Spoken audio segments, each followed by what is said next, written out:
Orange is the New Black has proven that there may be no more interesting place to tell a story than a women's penitentiary. And today's quirky, heartwarming feature, Go Betty, follows in that exact tradition, so don't move a muscle. Welcome to Popcorn Talk, featuring movie discussion, news, and interviews. Popcorn Talk. We talk movies. Ladies and gentlemen, welcome to the Unproduced Table Read here on the Popcorn Talk Network. For those of you guys tuning in for the first time, this is a show where we read Hollywood's hottest unproduced pilots and features. And today we're reading a script that I love called Go Betty. It is a feature about a wonderful woman who kind of finds empowerment through a set of unusual circumstances. So we'll get into it more in a minute, but guys, my name is Jeff Graham. If you want to find me online, you can do so at Jeffrey C. Graham. And today we have a number of amazing guests, but I think I want to start by introducing some of our kind of regulars. Lindsay, you've been on the show a number of times, so go ahead and introduce yourself. Hi guys, my name is Lindsay Wegner. You can find me on Twitter at Lindsay Wegner, and today I'm reading Car, female barista, automated voice, I think. That's Mostly Car, but... Mostly Car. Yeah. Rox. I'm Roxy Stryer. You can find me everywhere at Roxy Stryer, and I'll be reading for Renfro, Lorraine Argent, Mia, and Doctor. Also, do you like that every time that you say don't move a muscle, I decide to be rebellious and like shut me for a second? You're such a fourth grader. I'm 100% through and through. Oh, hey guys, I'm Adrienne Snow. You can follow me on Twitter and Instagram at Miss Adrienne Snow. I'm reading Viva, Menacing Inmate, Female Guard, and... TV sports Thank you. I was like, why am I blanking on this last one? TV sports. Not a sports fan. No, I'm not actually. That's why. Timothy Michael. What's up, everybody? I'm Timothy Michael, as Jeff just said. You can find me everywhere at I am Timothy Mike. Today I will be reading Cal, Carlo, aka Mysterious Man, Raj, Cop 1, and Unknown Man. Amazing. Steve, first time on the show. Thanks for being here. It is my first time on the show. I'm really excited to be here. I'm reading mainly for... I'm Steve Kaufman. You can find me on Twitter at Steve Kaufman. That's Kaufmann. I'm reading mainly for Gary, but also a couple other parts. You're going to have to stick around and see. Quick fun fact about Steve, guys. He's actually in an improv group called The Show That Shall Not Be Named, which is a Harry Potter-themed improv troupe, which successfully combined two of my favorite things in the entire world. So, formerly of that group, but yes. Oh, I'm so sorry. No worries. Did not know that. Well, I think Voldemort! I said it! It's Voldemort. Say it. Fourth grade. So you guys, we also have a wonderful actress who's actually guesting with us here today. She's a Ball State professor from Indiana, and we're so excited to have you here today, Eva. Thanks for being here. Thank you so much. Guys, Eva's a professor from Ball State who actually has had some wonderful work staged. She wrote and directed a one-woman show that premiered off Broadway in New York, and now her kind of shtick at Ball State is kind of really developing new work and directing new work. So you're a perfect guest for the show, and we're so happy to have you today. Thank you so much. I'm so happy to be here. Woohoo! As Jeff said, I'm Eva Patton. I can be found online at Eva C. Patton, and I am reading Betty. Wonderful. And finally, guys, of course, we have our writer. Today we have the wonderful Anne Sloan. Anne is an award-winning writer, producer, and editor of TV promos and trailers, which I find very interesting, and I'll be excited to kind of hear how that features into your creative process. But we're so excited to have you, and this is your first feature, which I find mind-blowing. Oh, STFU. I know. 'Cause it's such a good script. Thank you very much. Yeah, thanks for being here, Anne. If people want to find you online, where would be the best place to do Anne that? C. Sloan, kind of everywhere. Perfect. Wonderful. Go ahead and what I love to do before we dive into these works is kind of have the writer introduce the script and sort of the world we'll be entering before we dive in. So give us a little bit about Go Betty. Yeah, Go Betty is about a disempowered woman who is living in upstate New York, and she is working in the prison system up there. And this is her first job back after decades at home, where she was a quote-unquote traditional wife and mother, and she's back in the workplace and kind of finding her footing. So she has a couple of core friends that she's met, Car and Viva. They become her little squad. So Betty, the thing about Betty is she has never done a bold or outrageous thing in her life. She's very sheltered, and she's never done anything rebellious whatsoever. So she meets a mysterious man as a result of working in this environment, and he is going to inspire her to take certain actions that will put her on a path that's well outside her comfort zone and may in the end result in her salvation or her ruination, or some combination of that. And I guess in about 90 minutes we'll find out which way it's going to go, right? Very well But being said. a comedy, I think we can... Yeah, that's what I love about the script, and we'll talk about it. But it's funny because by the log line, it sounds like kind of a serious, maybe, like, you know, but it's very kind of light and really sweet. So I'm really excited to get into it. And I say we do just that, guys. Yeah. This is Go Betty, written by Anne Sloan, and we're going to get into it right now. Fade into black. Super.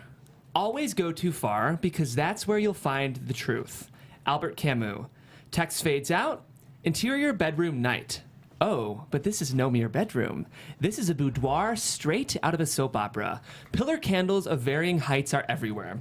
An expansive king bed with satin sheets is covered in rose petals. A bare-chested, model-gorgeous hunk in his 30s carries in his arms a sexy-as-hell, slightly older woman. He lowers her onto the bed, their eyes locked. He kisses her, gently at first, but then with more passion. And all of a sudden, a noise, clink, clink, clink, like coins dropping on a tidal floor, momentarily distracts the woman. She brushes it off and resumes her passionate makeout. Clink, clink, clink. So irritating. Stop that. The hunk stops. No, not you. They resume lovemaking. Clink, clink, clink. Louder now. The hunk stops and makes a face, not feeling it. No, don't go. Smash cut. Interior Betty's bedroom day. A woman sleeps under a heavy blanket, and this is Betty Wegman, early 50s and the star of her own erotic dream. No, don't go. Shit. Her eyes spring open, and we're in the same bedroom as the dream, but a far less sexy version. An asshole cat atop a dresser stares at her. There's a short stack of romance novels in Soap Central magazine, the cover of which is graced with that same shirtless hunk from the dream. The cat nudges some pocket change toward the edge of the dresser. Don't. The asshole cat stops momentarily and stares at Betty. She stares back, and the cat pushes a coin closer to the edge. Don't. A standoff. A beat. And then, like the asshole cat she is, the cat pushes the coin off the dresser, and it clink, clink, clink wobble spins maddeningly on the hardwood floor. You're the devil. Betty groans, throws the blanket over her head, desperate to eke out a few more minutes and get back to that dream. The asshole cat continues to push coins, one by one onto the floor, making just enough noise to prevent Betty from falling back into slumber. Opening credits montage. Early in the morning in the upstate New York town of Oneonta? Oneonta. Oneonta, thank you. Should have asked that before we started the read. Light snow falls on quiet suburban streets, a few shuttered stops, and one ghostly abandoned construction site. Scars of the 2008 recession. Exterior of the Wegman home. A peek inside their modest home. Traditional decor, tidy, predictable, except for little wooden figurines of army men that fill curio cabinets and stand atop side tables everywhere. Interior Wegman house kitchen. Betty, still in her bathrobe, shuffles into the kitchen where her husband, Gary, mid-50s, is tucked into a full bacon and eggs breakfast, and a partially faded Trump-Pence coffee mug sits by him on the table. He reads the local sports page, and the headline, Oneonta Curling Club defends title in Bonspiel. He doesn't raise his hand. Oh, good, you're up. He's hungry. She. You know you can feed her. I gotta eat when the eggs are hot. You know this, Betty. Betty drops the argument for what we sense is the foreverth time. Cat food cans cracked open, water bowl filled, and the asshole cat digs in. A hot and heavy scene from Betty's favorite soap, Return to Romance, plays on a small TV on the kitchen counter, and its stars our dreamland hunk. Betty grabs a cup and pours herself a coffee, and a thimbleful dribbles out. Oh, and we're out of milk. Asshole cat meows to second the motion. Interior Wegman house bathroom. Betty is now dressed in generic work clothes, tan slacks and a white blouse, her ID badge already around her neck. Otsego Women's Correctional Institute. In a magnifying mirror, she applies a touch of mascara, a swipe of lip gloss, and this is the only makeup she wears. Interior Wegman house kitchen. She scrubs the frying pan that's been left by Gary. Her son, Cal, 24, stumbles in all bedhead and sleep-eyed. So early. Job interview. Plus with the snow, I didn't want to be late. Snow? Oh, no. Angle out the kitchen window. A car parked at the curb sports a fresh 5 inches of pristine white powder. Yep, this is January in upstate New York. No, my car. How is my car not in the garage? I swapped them. Didn't you think? I didn't think you'd mind. With the job interview and all, I didn't want to get all sweaty. I can't be late today. Renfro has been all over me lately. Cal, let me state something you may not have noticed about your dear mother. And I'm still on probation. Why didn't you move Dad's car? She hates when I do that. She's afraid of her own shadow. I'm really sorry, Mom. I guess I didn't think it through. She kowtows to everyone and is surprised when the world treats her like a doormat. Oh, goodness. Where did I leave my keys? The lesson is you gotta stand up. Don't care if it's your boss or whatever. If you show weakness, you'll always be just a paper pusher. That stings. As Gary bloviates, Betty finds her keys, throws on a coat, and is out the door. Exterior Wegman house day. Betty handles the ice scraper like a boss. Sweeps with the broom end and the snow blanketing her older model Honda. Her forehead beaded with sweat. Interior Wegman house living room. Gary and Cal watch Betty from the picture window. Broom was rigged, I tell you. You're wrong. It's just the way they're designing them is all. Exterior Wegman house day. Betty continues to sweep the snow from the back windshield. The sticks this season, they ain't your granddad's old straw relics. That's for G-damn sure. Interior Wegman house living room. Angle on father and son revealing trophy wall dedicated to Cal's curling team with a large framed photo of Cal posing with his mates. Curling has changed and not for the better, I gotta say. That's right. They've been talking curling brooms. See you at the Bonspiel tonight? You betcha. Exterior Wegman house day. Betty slowly inches her car up the incline. The rear wheels spin out, and the car slowly rolls back to starting position. She begins again, Sisyphus-like. Exterior Otsego Women's Correctional Institute day. In a bleak, snow-covered field sits the formidable medium-security Otsego Women's Correctional. Interior Otsego Women's Correctional Institute Security Day. Montage as Betty makes her way through various security checkpoints on her way to her destination, an office door that reads Parole Board Administration. Interior Otsego Women's Correctional Institute Bullpen Day. A series of cubicles with low walls make up the bullpen. It doesn't look unlike a prison cell block. Inglorious administrative drones are already at work, and Betty arrives at her desk. Betty's coworker, Carr, female, early 30s, spiky-haired, and smart alecky, peeks over the partition, meerkat style. Do you know if you put bees in a mason jar with no lid, they won't fly out simply because they don't look up? Good morning to you. Isn't that amazing? They're free. They just don't know it, so they stay put. Betty looks up to the ceiling to see only a stain from a water-damaged acoustical tile. Wonder if we blew the lid off this place, how many would cut loose? But then we'd be out of work. Killjoy. Gary pissed in your Cheerios this morning? If Gary had actually fixed me some Cheerios, then it's possible he would have. You know. Pissed in them? You can say it. Anyway, I'm not sure about the ethology of that. The animal behavior. You know better than anyone. Gary's a beast. He'd piss just about anywhere. I was talking about the bees. Carr drops a folder onto Betty's desk. By the way, Renfro's taking this one off my plate and putting it on yours. The tab reads, Argent Lorraine, ID 32860. Betty opens the folder to reveal one glamorous prisoner ID photo. That of Lorraine Argent, 40s. Interior parole admin conference room same day. The morning meeting is winding down. Betty's boss, Renfro, female, late 20s, type A, MBA, runs through the final items of a PowerPoint presentation.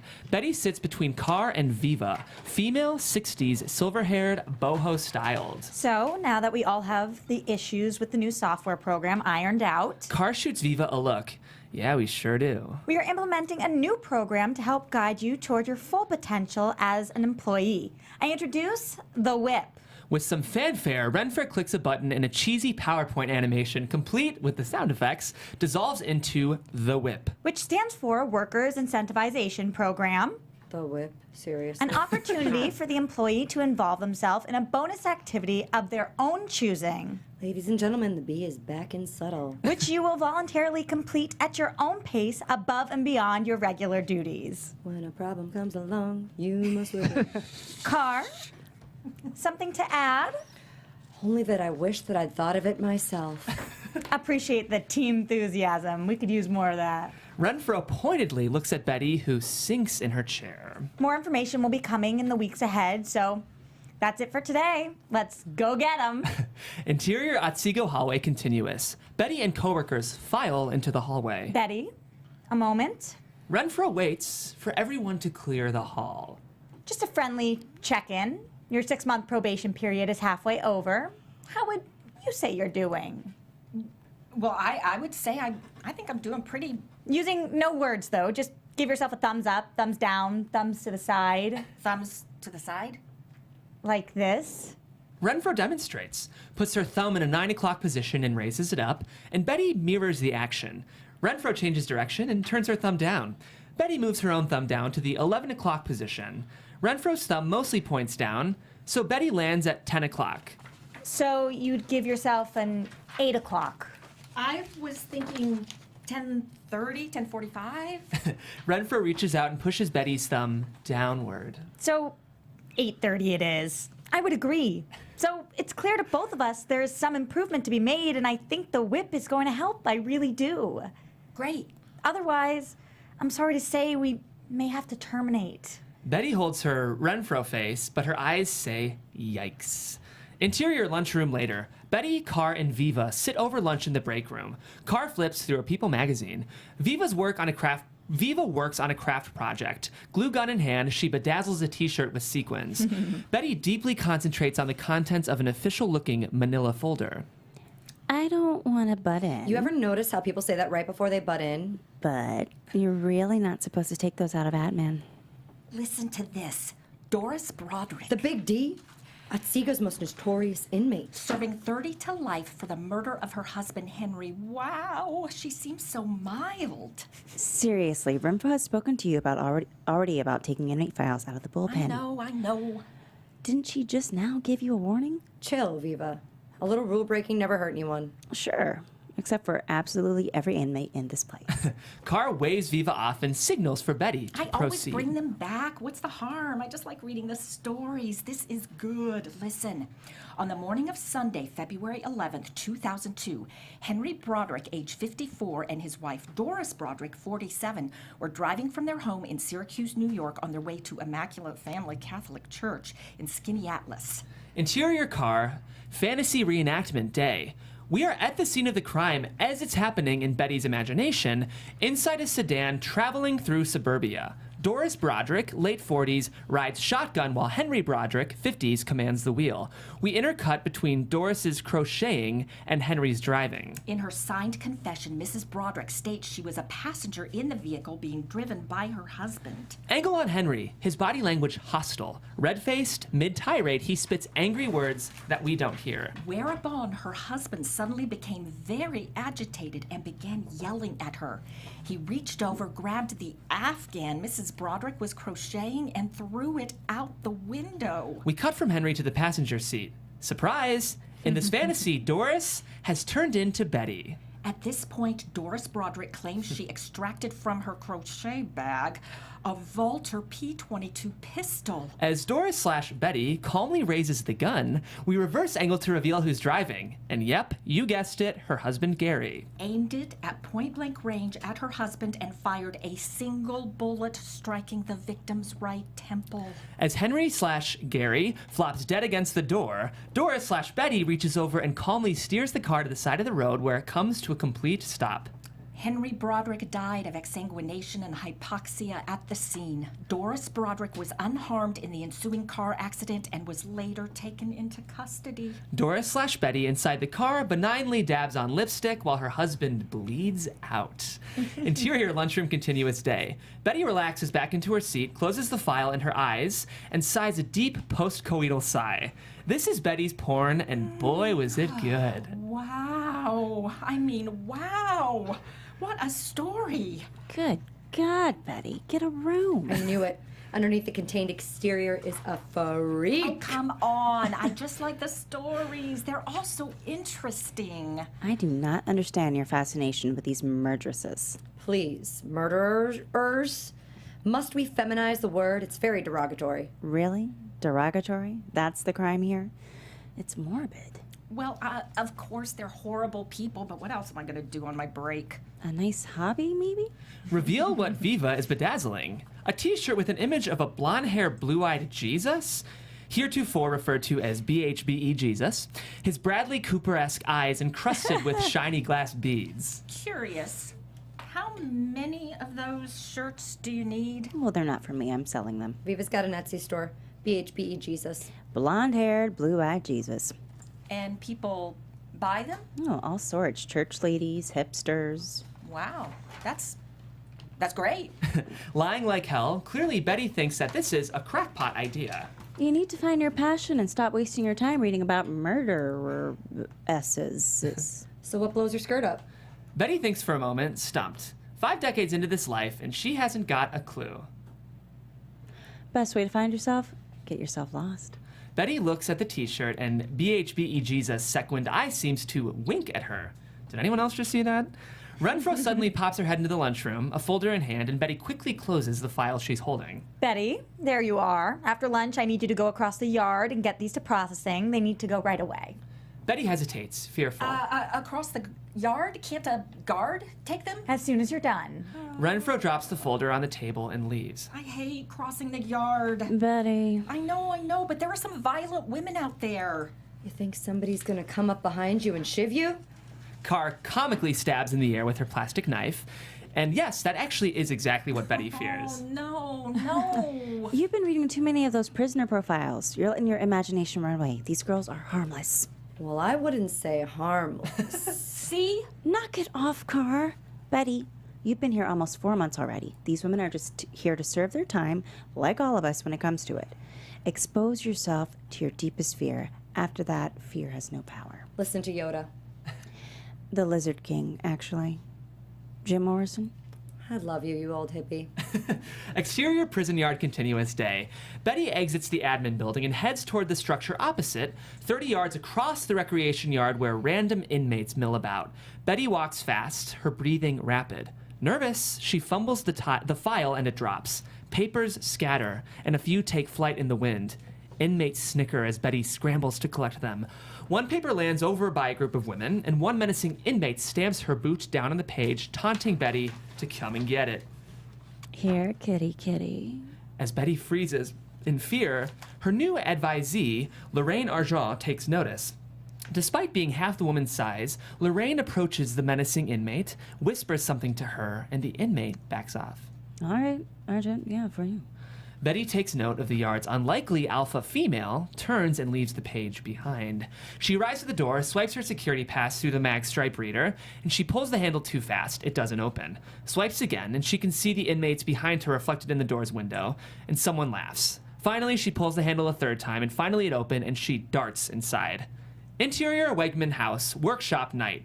Detail of a curio shelf where an army of tiny hand-carved wooden men in uniform stand at attention.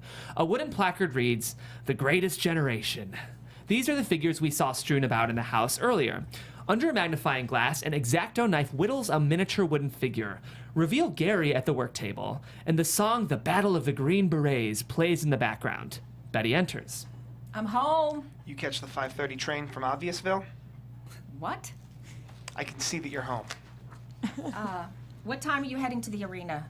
Just putting the final touches on Audie Murphy here. Okay. I'll heat up some leftovers for us.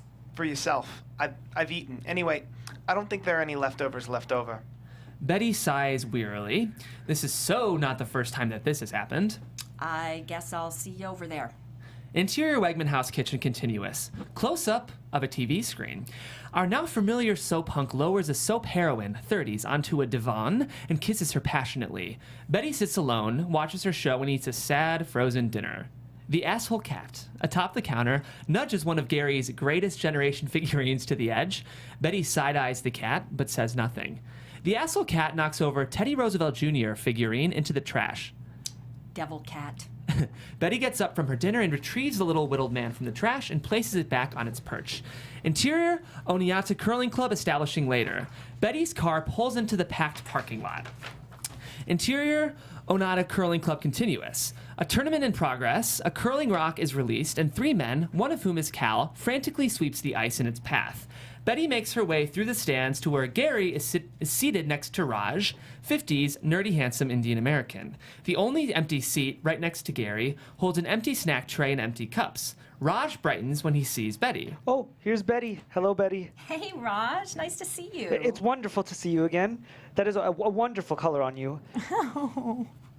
So, as I was saying, he is not qualified to do my job. They see a master's degree plus the fact that he's Asian and HR is wetting their panties. This racist jab is lost on Raj, who is focused on Betty. She clears the garbage from the seat, and Gary makes no move to help. Oh, here, Betty, let me. He clears some of the trash and puts it under his own seat. We were just talking about Ken Ming, the guy who replaced Gary at work.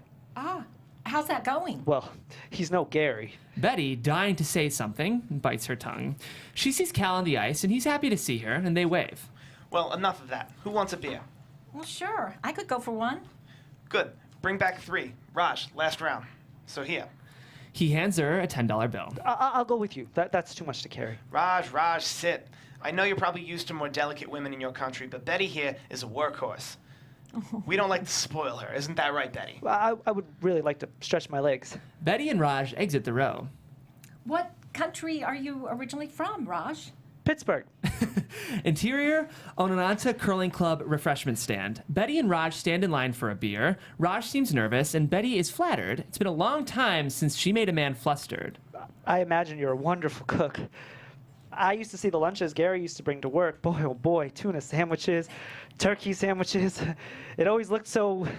Raj, lame at small talk, searches for the right word and goes for his standby. Wonderful. Oh, I wouldn't say I'm a good cook. Let's say I've never unintentionally poisoned Gary with my cooking. What about intentionally? Carr and Betty Page hipster girl, 20s, get in line behind them. God, that came out all wrong. I've never poisoned Gary at all. I mean, he's my husband. Protesting a Who would little poison too your much. husband? That's crazy. Well, I'm joshing you. Let me just say Gary is a lucky man. A lucky man indeed. Betty blushes, herself now flustered, and Carr takes it all in. Betty, Carr, I didn't know you were going to be here tonight. last minute plan. Betty, this is Diane. Big curling fan. What's up? Well, nice to meet you. And this is Raj. Hey, Raj. Great to meet you. Tell me, how do you two crazy kids know each other? I used to work with Betty's husband, Gary. Oh, I'm sorry, although the phrase used to gives me hope. Behave. Raj turns to place an order with the refreshment stand cashier. Carr gives Betty a lascivious wink. Betty shakes her head. Interior Wegman house various next day. Montage. Betty gets ready for work, her morning routine. Standing in her bra, she removes a blouse from the dryer, and a sock static clings to it. She pulls it off and puts the blouse on. In the kitchen, Betty watches the romantic interlude between the shirtless soap hunk and the heroine on TV. She robotically watches Gary's frying pan. Exterior Wegman house moments later. Betty on the porch sighs when she sees her car once again is not in the garage. Exterior Wegman house, street continuous. Behind the wheel, Betty inches the car up the inclined parking space, wheels spinning out and the vehicle sliding back. Sisyphus be damned. Interior, life's a grind, coffee shop, day. A coffee shop filled with college students. As Betty works her way to the head of the line, a sullen, tattooed female barista greets her. Welcome to Life's a Grind. What's yours? Just a coffee. Small. Bold or mild? Mild, please. Room for cream? Please. The tattooed barista plunks a coffee filled to the brim, surface tension quivering. Zero room for cream. Welcome to Life's a Grind. What's yours? The barista talks to the next person in line, and Betty lifts the coffee as it scalds her hand. Ow, ow, ow. Interior Otsego lunchroom later that day. Angle inside a microwave, looking out through the window. Another sad frozen dinner rotates around as Betty watches it, deep in thought. Viva eats her lunch at the table when Carr hustles in. Somebody's got a boyfriend. Somebody's got a boyfriend. I thought you were a lesbian. I'm genderqueer. Off Viva's confused look. Non-binary. Spectrum. Butch, stud, AG, matcha, dom, tomboy, two-spirit. Tell me you've heard the word transgender. Yes. That one I know. Fantastic. Because that's the one thing I'm not. God, I used to be so evolved. Yep, you boomers always say that. Doesn't matter. Today we're talking about Betty's evolution. Wait, what is this now? Don't be coy. That Raj guy. Oh, come on, Raj. He was so flirting. Don't even say this was lost on you. That's What did I miss? ridiculous. We're at the Bonspiel last night, and Betty introduces me to this guy, Raj, who is a friend of the troglodyte husband of hers. Be nice. You're right. That was microaggression. Apologies, troglodytes. And? And nothing. Raj is a former co-worker of Gary's, and we went to fetch some beers. End of story. Nope. Sorry. It doesn't take a frustrated soccer mom to see. Raj is sweet on Betty. Go Betty! Interior Betty's cubicle later. Carr leans over Betty at her computer. You have to press enter and submit. Otherwise, the work credit isn't counted. Not terribly intuitive. Carr looks over the partition to make sure no one is around. Tell me, when we switched to this new system, a lot of the inmates' good behavior credits were lost completely. That's awful. Girls had to spend more time in prison than they had to. Why didn't anyone do anything? Fixing it would require too much bandwidth. Off of Betty's confusion, That's Renfro speak for employees. Anyway, That should get you going for now. Okay, I owe you big time. You'll let me buy you a coffee sometime. Or a drink. Or that. Tonight? Tonight? There's this place out on 23. I've been dying to go. A tiki bar. A tiki bar? I don't know. What about the Olive Garden? Heck. No, I'll pick you up at 7. I don't know. I'll have to check with Gary. Carr shoots Betty a look that's downright murderous. Okay, fine, but I'm driving. You can leave your car at my place. Ooh, I get to meet Mr. Wonderful. Can't wait. A little too much glee in Carr's voice. You will behave. What? Misbehave. Betty takes a beat to consider what could happen. Betty takes a beat to consider what could happen, adjusts the plan. You know what? I'll meet you outside my house at 7. Interior Wegman house bedroom later. Betty opens her closet and rifles through the clothes, all generic and sexless. She chooses one red sweater, the most colorful item in there. Interior Wegman house, bathroom continuous. At the mirror, Betty does a finishing touch on her makeup. This is the most dolled up we've seen her, and it ain't much. A doorbell sounds. Betty looks at her watch, 6:55 p.m. Carr is 5 minutes early. Crap! As Betty starts to rush, she smudges her mascara. Crappity crap! Interior Wegman house front door continuous. Angle on Gary as he opens the door. A pleasant enough smile on his face turns to shock when he sees who's standing there. Reveal Carr, dressed with much more attitude than at the office, wearing a black tuxedo shirt, white bow tie, and hair spiky with product. Carr lays on the charm. You must be Gary. I've been so looking forward to meeting you. Betty speaks very often of you. Interior Wegman house bathroom. Betty hears the muffled conversation at the door, reapplies mascara, and somehow she smudges it worse. No. Interior Wegman house living room continuous. Carr holds one of the many army figurines and scrutinizes it. Gary looks uncomfortable, and yet he can't resist boasting. Dick Winters. The one and only. Easy company? His exploits in Normandy are legendary. In fact... Fascinating. Oh, don't get me started on Major Winters. The detail. It's mind-numbing. You take something substantial and then tiny cut by tiny cut reduce it to something much smaller. You have no idea the kind of work that goes... Whittling something down to nothing.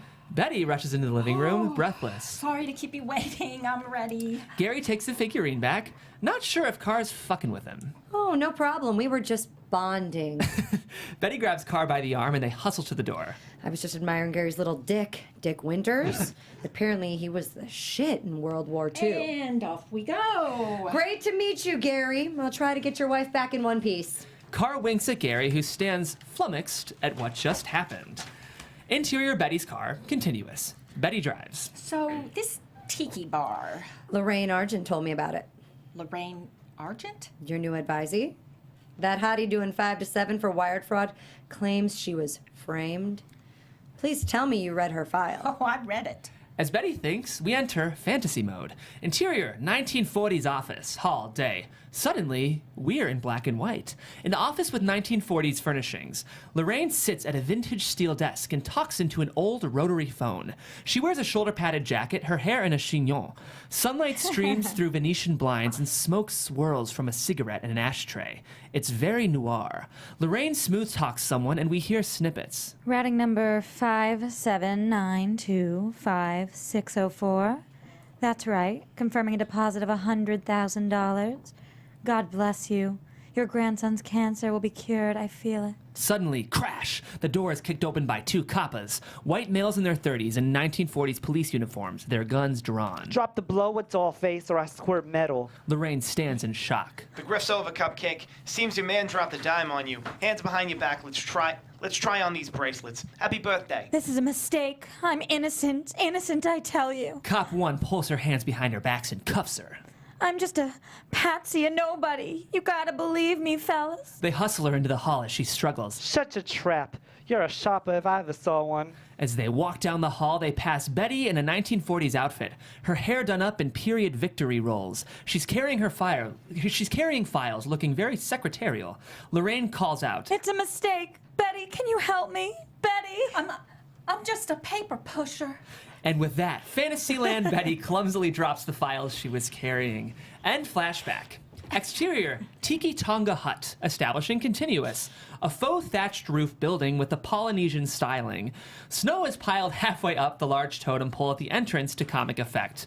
Betty and Carr cross the parking lot. So we're going to a bar recommended by a lying con artist. No, that's redundant. And we're doing this, why? She mentioned the waitresses are hot. Oh, so that's what this is about. What about Diane? She was a fling. Tonight I need a wing person. You're my wing person. Great. Interior, Tiki Tonga Hut bar continuous. Carr and Betty enter through a bead curtain. This is another world. Chinese paper lanterns hang from the ceiling. A hipster tiki band plays and people dance. Betty and Carr sit at the bar, and a bartender, John, handsome, early 40s, approaches and places down napkins. Welcome and aloha. What can I get you this evening? What's good? First time? Yes, in fact, I'm supposed to ask for John.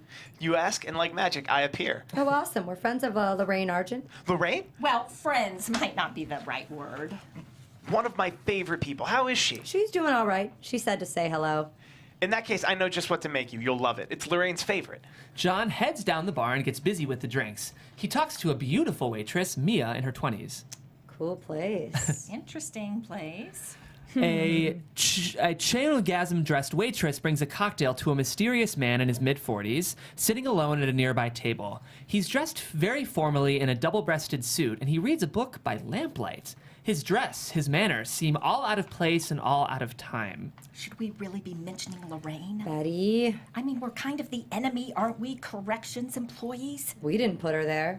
Anyway, Lorraine said it would be a great place, great vibe, cool people. I'm telling you, I like it already. Mia returns with 2 tall tiki mugs, umbrellas perched on top. Friends of Lorraine, compliments of Tiki Tonga Hut. 2 Kuala Lumpur slings, enjoy. I'm Mia, and I'll be taking care of you tonight. Mia and Carr share a moment. Instant attraction. Thank you, Mia. To Lorraine. To a night out. They clink glasses. The mysterious man at the table looks over, takes all this in. A hipster all-girl tiki band rips into an ultra-cool surf version of Space Mosquito.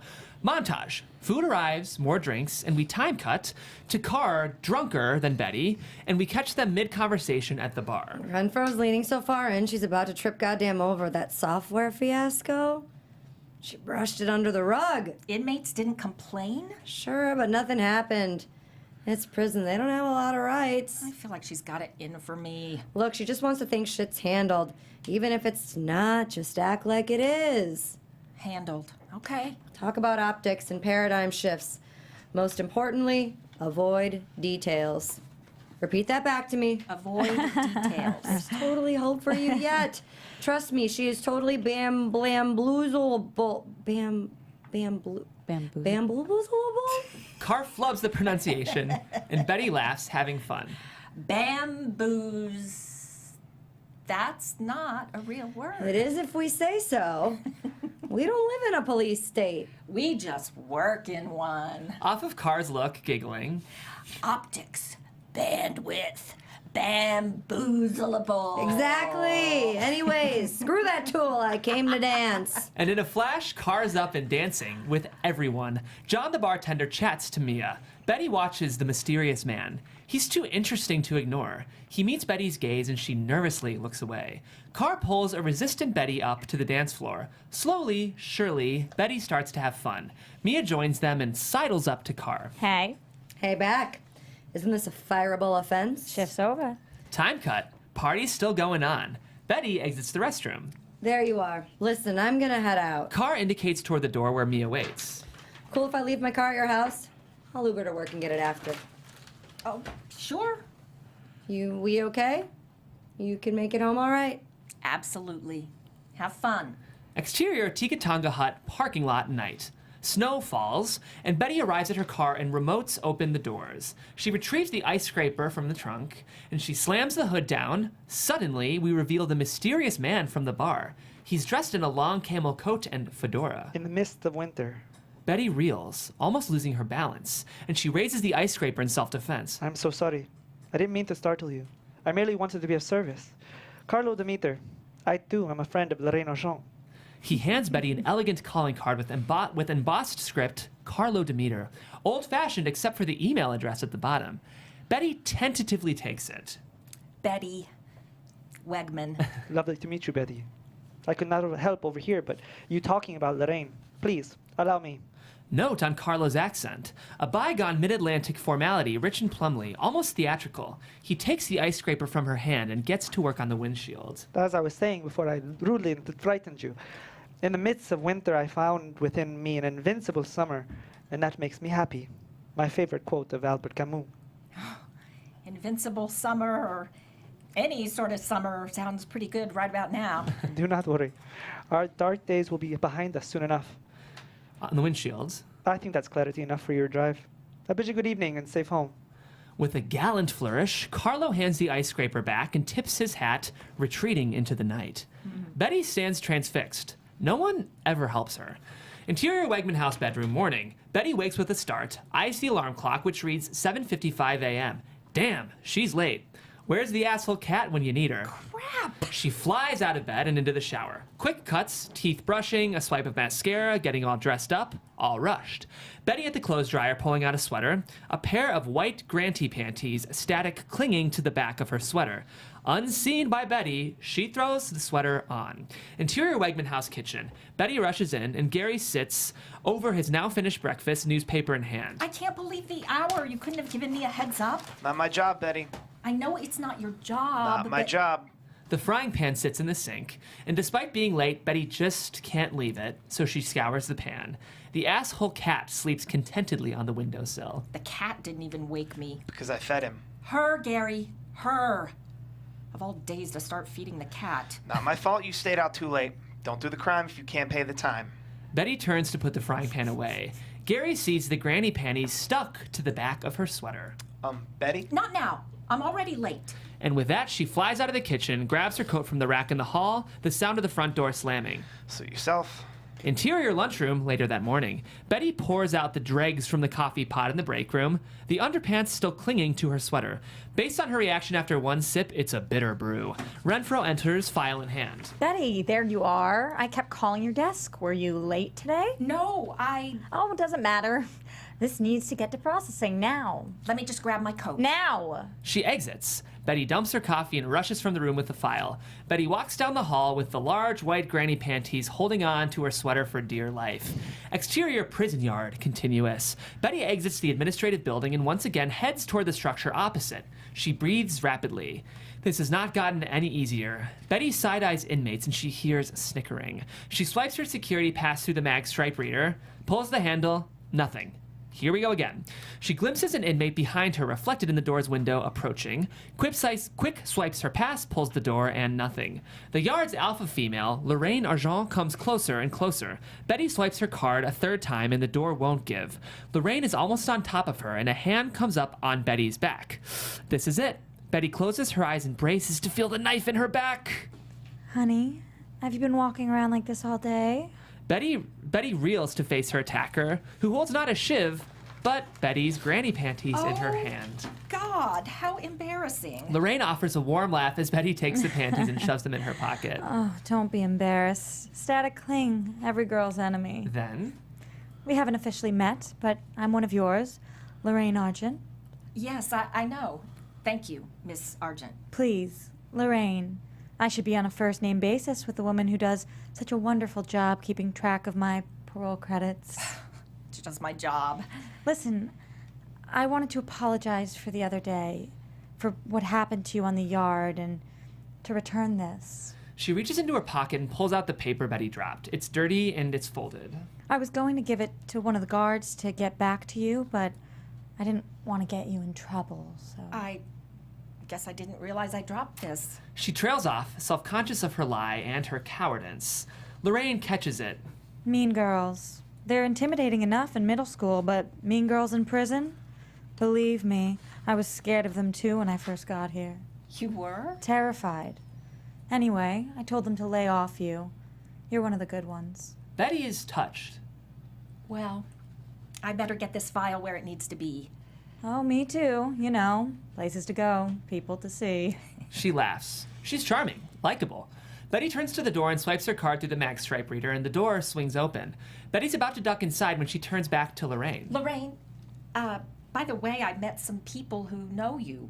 I was at this bar, the Tiki Tonga Hut. Oh, my old stomping ground. My friend Carlo mentioned some Otsego people were there. Lorraine brushes her hair back from her forehead. A tattoo on her wrist pokes out from the jacket. It reads, Carlo, and Betty notices. I guess you're more than friends, huh? Oh, this is just marker. I'm playing with the design for now. I'll have it inked when I'm out. He was very sweet. Nice guy. First sweet guy to come around in a long time. Lorraine trails off, sad. Never mind. Pity party of one. I guess I've picked some bad men in my life. Lorraine has a hunch, and she goes for it. But I guess we all have, right? Betty reacts, yes we have. Bingo. The good news is I finally found someone great. Bad news... She indicates her surroundings. You're lucky. The first part, I mean. The second part, well, I'm sorry. You're an empath. I knew that as soon as I saw you. Anyway, I'm glad you got to meet him. And with that, Betty ducks inside the building. Interior Wegman house kitchen next day. Angle inside the refrigerator. Betty opens the door and reaches for an unopened package of lunch meat. The lighting has a dreamy quality. Betty's movements slightly slowed and Gary's voice echoey. Betty, use the turkey from the middle drawer. Robot-like, Betty puts the package down and opens the fridge's middle drawer. She reaches for an opened package of suspiciously gray turkey. She sniffs and she winces. You keep buying new cold cuts when we have perfectly good stuff sitting there, but in your mind, I just shit cash, don't I? Betty takes the meat to the counter and begins to make the sandwich as Gary's tirade continues. He's at the table, his face behind a newspaper. 52 years old and as spoiled as the day I met you. 51. That father of yours, total pussy, God rest his soul, never stood up to your mother, worked himself into an early grave for that princess. He got hit by a drunk driver. And it sure rubbed off on you, spoiled and helpless, a winning combination. Oof. Gary continues to rant as Betty, the good Stepford wife, makes his sandwich. She reaches under the sink and removes a box labeled rat poison. She liberally sprinkles it on the sandwich and she plates it. What are we feasting on today? Betty carries the turkey sandwich toward Gary at the table. Betty, what are we feasting on today? Smash cut to interior Otsego lunchroom. Betty snaps out of a daydream and we're back in her reality. An open inmate file in front of her and a turkey sandwich in her hand. What you got there? Turkey sandwich. I meant, what husband murdering heroine are we feasting on today? May Cain. Oh, May Cain. 30 to life for poisoning her husband. Rat poison, if memory serves. Oh, it serves. Betty puts the file away, mollified. Oh, no judgment, just messing with you. How about you? Viva pulls a shirt out of her bag. Insert close-up on the shirt. This BHBE Jesus sporting a man bun. Another day, another Jesus. It's weird. All this time, I never knew you were religious. Me? Oh, no, I'm a non. You're a nun? An N-O-N-E. Non. One of the 15% who checked that box when asked to identify their religion. I don't believe in any God, and yet I believe in all of them. I enjoy a nice paradox. Regarding the shirts... Anyway, these aren't about religion. So? Look, no way the Honorable Jesus H. Christ had blonde hair and blue eyes, right? It's impossible. Right. Still, people take comfort in ideas that don't make sense. Maybe the shirts are about honoring the impossible, you know? Maybe. Yeah. I don't overthink it. I just make shirts. Interior Otsego hallway later. Betty and Viva walk back to their cubicles post-lunch. Hey, I meant to tell you, I actually had a conversation with one of my advisees, Lorraine Argent. Oh, good for you. Yeah, she was okay. Talked to me about this man who's waiting for her on the outside. It was kind of sweet. Oh, that one's never been short of men in love with her. She had this one jailhouse Johnny used to come and visit her all the time, put money into her commissary account. Seriously? That's a thing? Oh, there's a name for it. Hyperstophilia. People who get off on being with criminals. I had no idea. Fairly common, but Lorraine is beautiful and charming. I guess that's what made her a gifted con artist.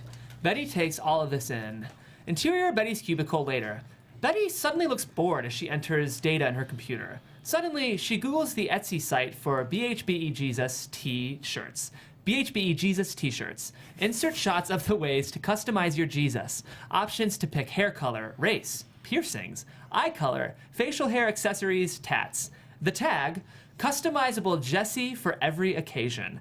A pop-up ad appears on her screen for a Chinese cheongasm dress, the style that she saw at the tiki bar. That's weird. Exterior Wegman House dining room evening later. Dinner with the Wegmans. The TV tuned to a sports network coverage of a curling match. Father and son, their movements eerily in sync, raise a glass to their lips in unison. Betty eats to the beat of a different drummer. Live from Ellis, Minnesota, this is Curling Night in America. Moncton's gonna choke. Nope, his cadence is perfect. Too fast. And his slide is textbook. Wrong again. You definitely acquired your mother's genius. His slides are too long. As Gary and Cal argue the finer points of curling with mind-numbing detail, Betty looks about ready to blow her brains out. Oh, I meant to tell you, I'm taking one of the girls at work out tomorrow for her birthday. Don't you think you're spending too much time with your girlfriends? Seeing where this is going, Betty ignores him. I think it's cool Mom has new friends. Oh, these aren't just friends. Gary. When I was in high school, we used to call them lesba friends. Gary cracks himself up, but he's the only one laughing. Jeez, the 60s were so lame. 70s, you idiot. That's not nice, Gary. Oh, so call the PC police and arrest me. Anyway, Carr identifies as non-binary. What the hell is that? Oh, that's that new thing where you're born one way and then you decide to like snip, and then it's like, you know. Oh, for Christ's sake, spare me the details, will ya? This is all Starbucks' fault. Give people too many choices, they'll take them. Used to be girls were girls, boys were boys, and you used to order one kind of coffee, and that was that. Too much for Betty. She leaves the table, dinner unfinished. Anyway, I won't be home after work, so you're on your own. I'm always on my own, Betty. Have fun with your weirdos. Exterior, Life's a Grind coffee next morning. In line for coffee, Betty scans the menu, board, and the numerous selections. Welcome to Life's a Grind. What's yours? As Betty's about to order something new, Let's try... the barista cuts her off. She's already returned with Betty's usual. Mild coffee, room for cream. The barista blunks down the coffee, again, with no room for cream. She moves off as Betty tries to protest. Interior Betty's cubicle at Seago later that day. Time cuts. Betty doing administrative work. Phone calls. Carr suddenly appears in her doorway, a little frazzled. Listen, about tonight, I'm gonna have to meet you there. Something came up. Oh, no, I hate going into places alone. I know you do. I'll be there, I swear. This shouldn't take long. Just go in. Be bold, Betty. I won't be long. I don't know. When she looks up, Carr is gone. Interior Betty's car evening. Betty, outside the Tiki Tonga hut, waits for Carr to show. She texts, "You on your way?" But there's nothing. Uneasy, she exits her vehicle. Exterior Tiki Tonga hut parking lot continuous. She walks to the entrance and stops, and walks back to her car, stops again and checks herself. Be bold, be bold. Betty turns, takes a deep breath, and strides to the entrance. Go Betty! Interior Tiki Tonga hut day. Continuous. The bar is quieter tonight, no live band, and Betty notices Carlo at the table reading a book. She heads to the bar where John is working, and she tentatively takes a seat. Welcome back. Betty, is it? You remember me? Of course. What's your poison? Well, God, I don't know. Maybe, one of those sling things? You got it. Betty's phone pings a text alert, and it reads, "Don't kill me, must cancel, will explain tomorrow." Crap. I'm sorry, John? John at the far end of the bar doesn't hear her. She waves frantically, trying to get his attention, and suddenly... La noble femme, Madame Wegman. Betty turns to see Carlo at her side. He bows ever so slightly. He's dressed as before, a well-tailored double-breasted suit, pocket square just so. Very Victor Laszlo. So lovely to see you again. Oh, hello, Mr. Carlo. I'm sorry, I don't remember the last name. Demeter. But please, call me Carlo. Carlo. I'm sorry, I was just trying to cancel my drink order. John returns with her cocktail. I'm sorry, I'm afraid I'm gonna have to go. But Something you just wrong? arrived. No, nothing wrong, really. It's just that my friend can't make it, and... But you're among friends here. Indeed, you are. One drink, and I'll join you. John heads to the far end of the bar, and he waves down Mia and whispers something to her. Carlo takes the bar stool next to her, placing his book, Camus' The Rebel, on the bar. A toast. He holds his glass up, and Betty clocks the book and brings her glass up, but not her gaze. Lay you, the eyes. It's bad luck to toast without looking into the eyes of a person you are with. Betty looks at Carlo, who's kind of charming and kind of weird. They toast. Leo? She laughs, knowing she's mangled the French a bit. 3 years of high school French, but you wouldn't know it. Never did master the accent. You have to wear the language like a suit and walk the earth in it. Envelop yourself in it. Breathe in it. You speak many languages? 6 with fluency, and handful more with passable aptitude. Wow, 6 languages? That's just... I can only speak 1. How's that for lame? Or as my son Cal would say, lame-o. He says it to me sometimes. He goes, Mom, you are so... Betty becomes aware of her own nervous rambling and takes a big swig of her cocktail, switching gears. Well, anyway, you must travel lots. I've lived many places and lived many lives. Africa, Europe, Southeast Asia. Wow. I've always wanted to travel. When I was a teenager, I had a world map on my wall and pinned all the places I wanted to see. How many pins are on that map did you... He trails off, reading her sadness. Gary, my husband, was never big on travel. We did go to Mexico once, to Cancun. It was a timeshare presentation, but we were stuck in a hotel conference room for 3 days, never even sat on the beach. Carlo, deeply attentive, nods as Betty becomes wistful. And then we had Cal shortly after that. We vacationed every summer at the Finger Lakes. Well, we did for years, no longer. Betty starts becoming self-conscious. My goodness, you must think I'm a pathetic world traveler that you are. You can go on your own, you know. The Finger Lakes? Betty makes air quotes. Been there, done that. Carlo laughs. I mean the world. It's not too Alone? late. Oh no, I could never. I'm not a brave person. What line of work are you in? It's a bit complicated. You know the term black bag artist? Black bag, no. Down the bar, John dries an already dry glass. He strains to take in their conversation. Well, it's not something I can speak of in much detail, but I've worked with embassies, foreign governments on cryptological analysis, false flag operations, that kind of thing. Betty shakes her head. She is lost. Let's say security work, for the sake of disambiguation. It sounds like right out of a movie. More shadowy than the movies can even imagine, in truth. Should you be telling me this? I'm no longer active. It's quite safe. John arrives with a poo-poo platter. You two look like you need sustenance. This is on the house. Enjoy. Oh, wow, this is so exotic. Reminds me of my days in Macau. Macau? You have lived everywhere. And now you live in upstate New York. Why? Do you know why? Lorraine. Indeed. She has 11 months left on her sentence. When she is released, we will move to Ibiza. Ibiza? Wow. You know it. Well, it's one of the places on my map, along with Macau. I have a casita on the sea at Portenance.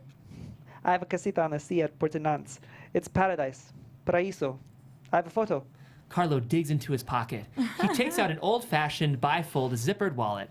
He hands Betty a faded print photo of a small Mediterranean house at the edge of the sea. You have an actual photo. Well, what do the kids say? I'm old school. As Betty looks at the photo, we go inside her imagination. And in effects shot, the waves come to life, lapping the shore. We hear the sounds of seagulls and ocean. We pick up their conversation in a fantasy sequence in Betty's mind. Exterior beach day. Betty and Carlo sit at a cafe table on the sand. They are drinking the same cocktails from the tiki bar. I only wish the 11 months were up sooner. Time flies except when we need it to, doesn't it? I've never been impatient as I find myself now. But I will wait for her. All things excellent are as difficult as they are rare. Spinoza said that. Betty is gobsmacked. That's beautiful. There are few people who have been as unjustly treated as my Lorraine. She was involved with a man she thought loved her. He lured her in these dark dealings. She mentioned she made some bad choices. Love has a way of obscuring one's sense of self. Fuck yeah, the poetry of this guy. So much better than her soap. It's just so romantic. Like Romeo and Juliet level romantic. I wish I could help you two. Like Friar Lawrence. I'm afraid I don't have any kind of power. I'm just a paper pusher. Smash cut to interior Tiki Tonga hut continuous. Let me give it some thought, though. As Betty and Carlo toast, they look into each other's eyes. Exterior, interior, Artsego conference room later. A staff meeting in progress, Renfro uses a DLP projector to click through details of the WHIP PowerPoint. So at this point, I'd like to find out how you actually plan to employ the whip. I want everyone to blue sky it, dazzle me.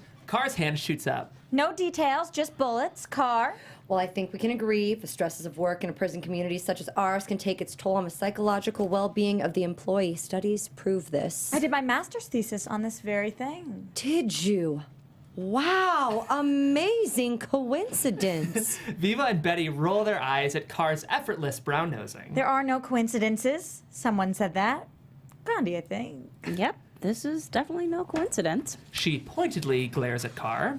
Anyhow, I'd like to form a steering committee to help ameliorate the negative effects of that stress. Ameliorate. Good I like where you're Lord. going. By promoting positive team building activities outside the prison walls, like, I don't know, maybe taking a meditation class or even going to a tiki bar. Perhaps we call it the happiness team. Love it, love it. Perhaps not a bar, though. No, of course not. I hadn't fully whiteboarded the idea. I'm just spitballing. It's an excellent start. Well done. The happiness team. So unexpected. Okay, who's next? Betty? Betty stands, and she's a deer in headlights, clearly not prepared. Well, I was toying with the idea. Sorry, Betty, you'll have to speak up. Yes, I was thinking there might be some value in maybe going back over inmate records to look for possible errors. Errors. As in an audit? Well, I was thinking with the software changeover, it's possible that some parole credits were not correctly re-entered. Oh, I would doubt that. And this would move the needle how? Move the needle? Renfro sighs at Betty's obtuseness. This would benefit us how? Oh, well, if prisoners are serving more time than they are bound to, well, you know, it would be the ethical thing to do. As Renfro scoffs, Betty tries another tactic. Not to mention the money we could save the state by moving up release dates. Renfro, still not impressed, sighs in frustration. Think of the opticals. Carr facepalms herself over Betty's miss, but Rome wasn't built in a day. You mean the optics. Look, the WHIP program is all about the employee choosing their own extra credit project. This seems like low-hanging fruit, but it's not for me to judge. At any rate, let's wrap this up. I'll be in Albany for the day. Lunchroom later. Betty at the fridge retrieving her lunch. Carr is already halfway through her salad, and Viva enters. Oh, Car, you got a little brown right about there. Jelly much. What can I say? I got mad skills in the Ass Kisser Hall of Fame. There will one day be a statue of me. Carr stands to strike a noble pose. Okay, poser. You're gonna have to bend way the hell over to get it right. Viva demonstrates, bringing her face to ass level. She smooches her lips to make kissy noises and wrenches back her head and slightly groans. Carr gives her a friendly middle finger salute.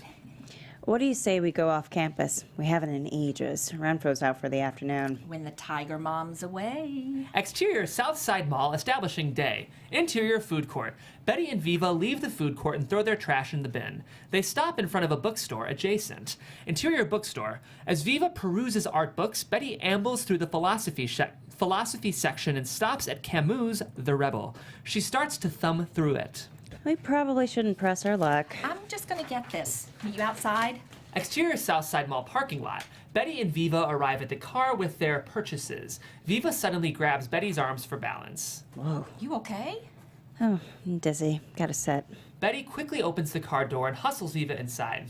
Viva sits on the passenger side, the car door open, her head between her knees. Viva, Vertigo. It happens sometimes. I'll be fine. let me take you to urgent care. No, I'll be okay. My marbles get off balance occasionally. It passes. Home then. You should rest. Maybe. Exterior Viva's house establishing. A funky, reclaimed, wood-sided two-story. From the brightly painted front porch hang wind chimes weighed down with icicles. Interior Viva's house bedroom. A boho chic room, part gypsy caravan, part Zen Buddhist retreat. A Tibetan devotional altar stands in the corner with a statue of Buddha next to it. Viva now lays on her Indian print bedspread, and Betty emerges from the bathroom with a glass of water and a prescription bottle. You're sure you don't want to see a Oh, doctor? I'll be fine, I swear. Viva swallows the pills. Oh, this getting old business is for the birds. You're hardly old, No, Viva. I'm hardly young, my dear. But it happens to the best of us. No one gets out of here alive. She winks at Betty. Oh, come on. You're not dying. We're all dying, Betty. From the minute we start breathing, we start dying. Well, that's depressing. Oh, nothing depressing about it. It's just a reminder to start living. Life goes by in a wink. I swear to you, I was just 16, getting a first kiss. Feels like it just happened. What year was this? 1969. Betty looks around the room and she sits on the bed. Let me guess. You were at Woodstock? Good Lord, no. My parents would have never allowed it, and I never would have gone off script. I was a good girl. Stayed in my lane. You were upright people. Couldn't have been that conservative. They named you Viva. Viva laughs. I named me Viva. Legally changed it at 50. They called me Dorothy. Dorothy, you're kidding. I wish. I was handed a name along with my narrative. I was to marry well, and my life would be set. So I found a local boy, ambitious, smart, and he became a doctor. A doctor's wife? Wow. We had a beautiful home, prestige, entitlement, well-to-do friends. My parents were beyond thrilled. Incredible. He used to beat me. Boom. Betty feels like she's been hit in the solar plexus, and she has no words. You can deny the story given to you, Betty. It's the only power we really have. Interior, Otsego bullpen later. Employees pack up to leave for the night, turn lights out to adjacent cubicles. Interior Betty's cubicle. Betty works on a computer document with charts and graphs, inserts of Lorraine Argent's name. Car with coat on stops by. You wrapping it up soon? Soon. I'm cracking the whip. You raised the bar a bit high. Thanks. Sorry, not sorry. So you finding errors? Yeah, maybe. Well, have fun. I'm out of here. Hot date. Mia? No, I had to break that off. She asked if I could do a favor for Lorraine. What kind of favor? La la la la, didn't ask, didn't want to know. I like my job. Ha, since when? Touche. More like I need my job. Toodles. She moves off. Enjoy. Oh, Car, one thing. Did you know Viva had been married? Did she ever talk about that? A little. Guy was a real asshole. Apparently. Marriage is a noose. Cervantes, 1615. Cervantes? Don Quixote Cervantes? No idea. I saw it on a t-shirt. But it is a noose, I mean. I thought I was off the hook being gay and all. Then boom! Marriage equality. Thanks, SCOTUS. Anyway, marriage changes people and not for the better. Kind of cynical. Kind of true. Don't work too late, Betty. Night now. Interior Wegman house, living room night. Betty enters the quiet house. No sign of anyone. Interior Wegman house, attic. Betty climbs the attic ladder and turns on a light. The orderly space is filled with boxes, each neatly labeled. Betty searches until she finds what she's looking for, a giant laminated world map. She unfurls it on the floor, and it's dotted with tiny adhesive flags.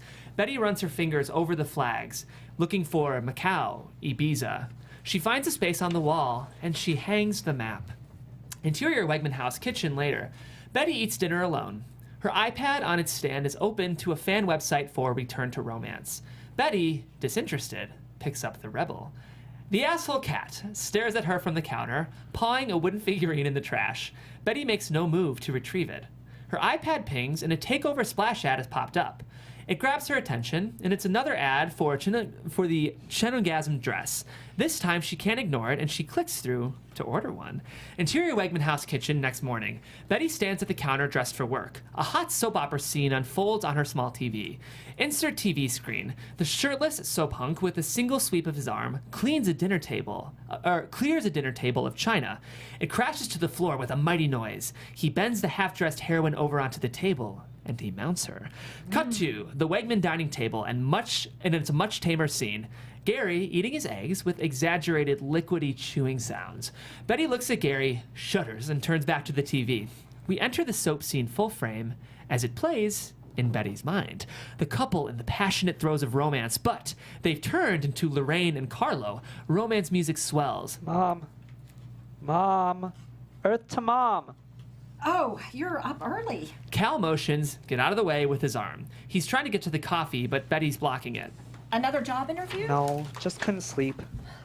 Too good to be true.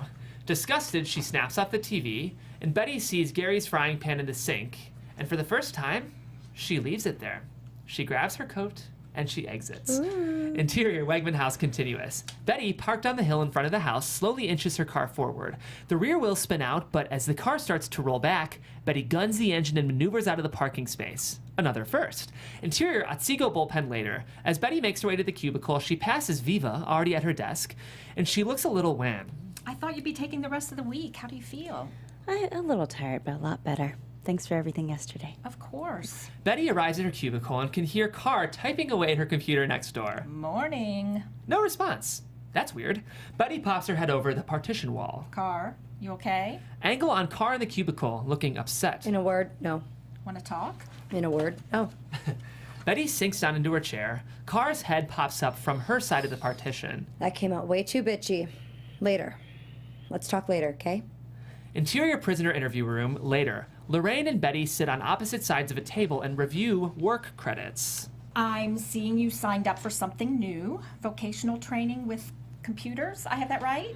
Yes, it's a 3-month program. I thought it couldn't hurt. Betty takes note and pauses, putting her pen down. Why did you do it? Well, there's a guaranteed credit of 2 weeks off my sentence, so... No, I mean defrauding people. Why did you do it? They were old people, some of them. You took their savings. Lorraine squirms. Seriously, this is what we're doing? Betty stares at her, but Lorraine, she can't meet her gaze. Oh, it's complicated. It's actually not. I guess I don't understand. So why don't you help me out? Look, P.A. Wegman, I don't owe you an explanation. We're not friends.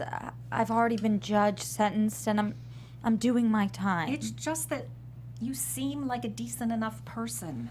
Lorraine's agitation turns to sadness.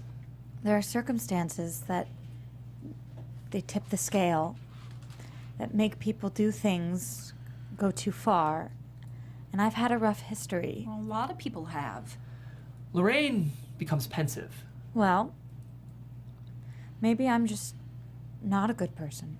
Her voice catches, and Lorraine's vulnerability resonates with Betty. All I know is that Carlo makes me a better person, and that might be the best anyone can ask for. And Betty gets it. Are we done here? Interior Wegman house kitchen later. The house is quiet. Betty eats dinner alone at the table and reads The Rebel. She stops and digs something out of her purse. Carlo's calling card. She types an email message from her mobile. Can we meet Saturday? Some things to discuss. Interior, life's a grind, coffee shop day. Betty sits at a window seat waiting for Carlo. She looks up with anticipation as a beige Toyota Camry pulls into a space. There's a vinyl decal on the window for tilted windmill insurance. Unexpectedly, Carlo emerges from the insurance car. He enters the coffee shop and joins her. Betty, a delight. Carlo shakes her hand, and Betty can't help but be charmed as Carlo takes his seat. She slides a coffee over to him. I took the liberty. Thank you. You're most kind. Your communique, however, was quite mysterious. I'm intrigued, if not a bit alarmed. Sorry about that. My husband says I tend to over-dramatize. There's nothing wrong then. No, nothing wrong. It's all good. Or at least I think it will be. I'm relieved, but remain intrigued. Betty hesitates, and then... Do you think evil should be punished when goodness is not rewarded? Carlo gently laughs and takes in the surroundings. You know, the world's greatest philosophers chose to do their work over coffee. Well, what do you think? How about I be Socrates to your Plato? What do you think? I don't know. Come now, of course you do. You wouldn't have asked the question. Angle outside the window. A man in a Syracuse hat passing by notices the insurance car, then looks around until he spots Carlo in the coffee shop window. He taps the window and waves. Charlie, give me a call Monday, will ya? Carlo looks rattled as the man mimes the universal hand gesture for call me. Carlo gives a slight nod and touches the side of his nose, turns his back to the window and the passerby moves off. Friend of yours? Not quite. Carlo's mysterious reaction sparks excitement in Betty. She's not quite sure what just happened, but senses it was something big. Oh, was that, what do you guys call it, an asset? No. It was, wasn't it? I thought you were out of that. I've said too much. Oh, goodness. Betty, why'd you call me here? Betty drops her voice, matching Carlo's secretive mood. Some weeks ago, I discovered inconsistencies with Lorraine's records. Her good behavior credits weren't correctly reported. I've been making changes, and if all goes our way, I'll be able to move up her release date. A smile crosses Carlo's lips. Fortune befriends the bold, they say. I find I'm without words to express the depth of my gratitude to you. Carlo takes her hand gently and kisses the back of it. You are my Friar Lawrence. Now I must go. Interior, Oneonta Street continuous. Betty leaves the coffee shop looking powerful and pleased with herself. Her dull life just got so exciting. She passes a tattoo parlor, suddenly stops and backtracks. Reveal a red-headed tattoo artist, male 30s. He's wearing a BHBE shirt with a Jesus that looked exactly like he does. Hipster beard and sporting a man bun. The twinkly eye of the Jesus seems to wink at her. Interior tattoo parlor continuous. Betty in the chair getting inked by the artist. Insert, we see a hint of a letter on her wrist. Is it a C? It looks a lot like the temp tattoo that Lorraine sported at the prison. Interior home garage night. A nondescript sedan sits in a darkened garage. Moonlight streams through the small windows, and an unidentified woman on her back shimmies under the car. In her signed confession, Mary Constance of Oneonta claims she never intended to cause grave bodily harm to her husband Douglas. Insert shot under the carriage of the car. Reveal Betty in this fantasy reenactment, flat on her back. She turns on a small flashlight and puts it in her mouth, a cable cutter in her hand. She's scanning the undercarriage. Mrs. Constance states she was merely trying to prevent Mr. Constance from leaving her and hoped to render his car inoperable. Prosecutors assert, however, that after a decade of abuse at the hands of her husband, Mary Constance willingly and with malice aforethought set out to cut the brake line of his vehicle with the sole intent of causing his death. Fantasy Betty, with the cable cutter in her hand, is about to cut the brake line when she stops and after a beat, turns off the flashlight. She shimmies out from under the car, no harm done. But at the last second, Mrs. Constance changed her mind and decided to just leave the bastard instead. It doesn't say that. Smash cut to interior Otsego Women's Correctional Institute lunchroom. Out of our fantasy and back to reality land, Betty is again reading from a prisoner file. Viva grabs the file. No, but good Lord, why didn't she? Just leave him, I mean. She ruined her life doing 30 to life for killing that son of a bitch when she could have just left. It isn't quite as easy as it sounds. Betty has forgotten who she's talking to. Oh, God, I'm sorry, Viva. I can't believe I'm so stupid. Don't apologize. It's a good question. I ask myself that all the time. But you did leave, right? I mean, you didn't... Betty stops, horrified at what she's suggesting, but Viva just laughs. No, I didn't kill him. But Christ, I thought about it plenty. She winks at Betty. That's why I give you such a hard time about romanticizing these women. There's nothing wrong with fantasizing, but action, karma, that's a whole other thing. For the women who commit these murders, every single one of them started with a fantasy. Let's just say it's a slippery slope. Then, off of Betty's silence. To answer your question, I did leave him, but it took a long, long time. But there were shelters, right? Places you could have gone? Well, sure, they can put a roof over your head and feed you, but they can't take away the shame. It's all consuming and almost impossible to shake. Well, I'm glad you got out. Otherwise, you'd be reading my story, right? Betty takes back the file and closes it. Maybe these stories are losing their appeal. Good. Time to focus on your own story. Betty pulls the shirt cuff back to look at the tattoo on her wrist. It's the first time we see it in full. Swirly black letters that read, "Go bold." She shows Viva. And that is an excellent opening line to the next chapter. Betty's cell phone rings. Insert shot. An instant message from Carr reads, "Meet me for a drink tonight?" Betty texts back, "Curling club, we'll talk." Exterior, interior, Oneonta Curling Club night. Gary and Raj watch as Cal frantically sweeps in front of a traveling stone. Betty enters and scans the stands until we see Carr sitting alone in an empty section. Carr waves. Betty heads over, takes a seat next to her as Carr hands her a beer. Thank you for meeting me. I just wanted to have a drama-free evening. Sorry it had to be here. I promise, Cal. No worries. You're a good mom. I fucking hate curling, though. It is one weird-ass sport. Cut to a particularly weird-ass curling action. Betty sips her beer and Carr notices the tattoo. Whoa, whoa, whoa! What the actual hell? Spur of the moment thing, no biggie. Is the understatement of the year. I was right, you do have a freak side. They share a laugh and Carr raises her beer. A toast to the freak in all of us. The eyes, the eyes. It's bad luck to toast without looking at the person you're with. Since when? Carlo mentioned that. Who's Carlo? This guy I met at the tiki bar. Are you kidding me? You got a side piece? Oh, God, no. We're friends, kind of. No shit. Well, okay. Looking Betty in the eyes, To freaky friends like Carlo. And freaky friends like us. they toast. So when are you leaving Gary? Oh, it's not like that. He's in love with this woman I know. Let me guess, she doesn't understand him. No, this is the real deal. They have this crazy romantic story. It's a bit complicated. Let's just say she's not in a position to be with him just yet. Okay. But when she is, they're going to Ibiza in Spain where he has a house on the beach. It's like out of a movie. Sounds like bullshit. Oh, you are so cynical. Love story, my ass. My goodness, what happened last night? Last night, the night before, and the night before, it's all the same. They're all users. Are we talking about Mia? Mia, Diane, all of them. They're all just basic bitches. Car's voice breaks. She looks off and takes a big swig of her beer. The woman you used to be with? Jane, What happened to her? she wanted to get married, And you didn't. so she moved on. She has a new life in Connecticut. Why are you afraid of commitment? Or are we talking Cervantes again and nooses? Marriage ruins people. You know it and I know it. My parents' marriage was a disaster. And yours? You're gonna sit here and tell me that you're happy? Betty looks stung. This was maybe a little too close to the truth. I'm sorry. Harsh. Marriage doesn't ruin people. People ruin marriage. They just get stuck in a narrative, rereading the same paragraph over and over, refusing to turn the page when the story advances. Well, smell you getting all Dr. Phil up in here. Betty laughs as Carr wipes tears.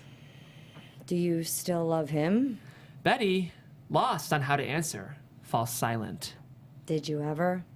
It feels like a punch in the face as Betty realizes Carr just voiced a dark truth. I was barely an adult when my dad died. I met Gary around the time it happened. He made me feel safe. It's just, maybe I'm realizing there's more to living than feeling safe. Betty looks across the ice rink to where Gary is seated with Raj. Gary jumps out of his seat, reacting to something exciting that's happening on the ice. Raj remains seated and is looking across at Betty. He waves, and Betty waves back. Betty's got a boyfriend. Betty laughs. God, I guess I should join them. You wouldn't want to come with, would you? You could bond with Gary. So tempting, but I'm gonna pass. You're good people, Betty. Don't ever forget that. They hug. Interior Oneonta Curling Club refreshment stand continuous. Betty exits the women's room and turns to Raj. He's holding a tray of 3 beers. Betty, how are you? You look wonderful, as always. Oh, thanks, Raj. Great to see you. You're joining us, I hope. I got you a beer. Oh, that's so sweet of you. Actually, Raj, I'm going to take off. Not feeling great. You'll tell Gary? Betty clocks the disappointment on Raj's face. Next week, for sure, though. And inexplicably, Betty leans in and she kisses Raj full on the lips. Ooh. Flustered, he spills a little beer as Betty moves off. A walk-away reaction shot of Betty as it hits her. Did I just kiss a man, not Gary, on the lips? She giggles. Exterior, interior, Otsego conference room next day. Renfro wrapping up the weekly staff meeting. The gang's all there. Before we wrap, Viva would like to make an announcement. Viva gets up in front of the staff. Yeah, hi everybody. Just real briefly, some of you may know that my health hasn't been the greatest lately. Viva gets a little choked up. Actually, this is harder than I thought. I've decided to move up my retirement a bit. The room buzzes with reactions. Betty looks stunned. No way. Whoa. I'm sad to be leaving all of you lovely people, but I'm excited that I finally get to relax. The staff continues to register surprise. We will be so sorry to say goodbye to Viva. She's been an exemplary member of our Black Belt Tiger team. However, we will be planning a great send-off. Happiness team, I want you on this. Copy that. Viva, when are you getting paroled? Scattered laughs among the staff. 2 weeks. Okay, that's it, everyone. Interior Otsego, Renfro's office later. Betty, in the middle of her performance review, sits across from Renfro. Note on the seating, Betty's chair sits considerably lower than Renfro's, giving the illusion of a naughty child at the principal's office. Renfro works through a multi-page document, and Betty follows along with her own copy in her lap. Turning now to page 6, I've outlined some core competencies we're going to have to drill down on. Insert detail shots of the document. An MBA's wet dream filled with colorful pie charts and diagrams and flowcharts outlining Betty's human worth.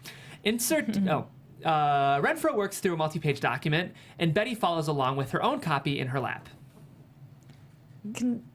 I've already read. Sorry, guys. Insert detail. I'm sorry, right here. Insert detail shots of the document, an MBA's wet dream, pie charts, diagrams, flowcharts, outlining Betty's human worth. Betty fast flips through the page after page as Renfro laundry lists all of her failings. We see low scores, all 3s and 4s. Consensus building, initiative taking, interpersonal skills, motivating, negotiating, team building, adaptability, stress tolerance, forward thinking, empowering others, managing change. I mean, there's more, but you get the picture.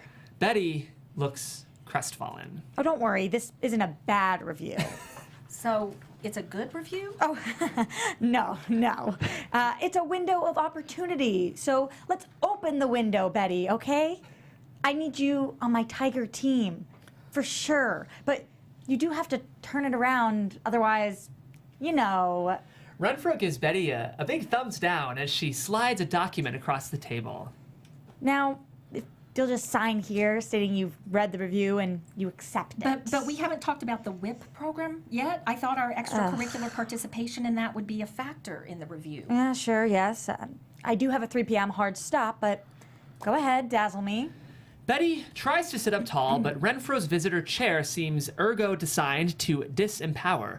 Gravity slides Betty back down and backwards, pleather making a prolonged squeaky whine, as Betty struggles to look assertive with her knees pressed up near her chest. Yes, well, to refresh your memory, She tries to adjust her posture, squeak, squeak, fail. I proposed an audit of inmate records to see if their good behavior credits had been entered into our system correctly. Renfro, already bored and distracted, glances at her computer. And what I found were a surprising number of inconsistencies. Renfro starts typing on her keyboard, and Betty pauses, rattled. Go on, I'm listening, multitasking. Yes, inconsistencies in how credits were reported originally and then entered in our system. Mm-hmm. It happened with a number of inmates and by more than a few different parole advisors. That's so. Yeah, I've created a little document that shows where errors were made and by whom. Escaping the chair, Betty stands.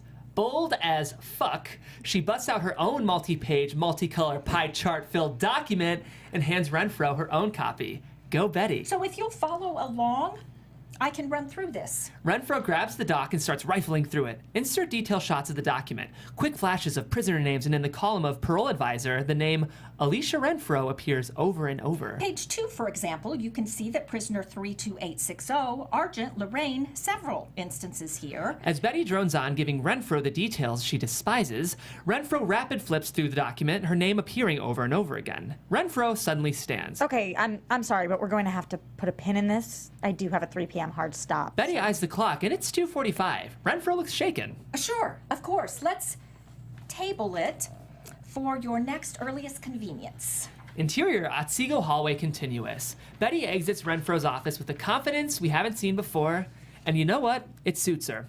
Interior Wegman house bedroom night.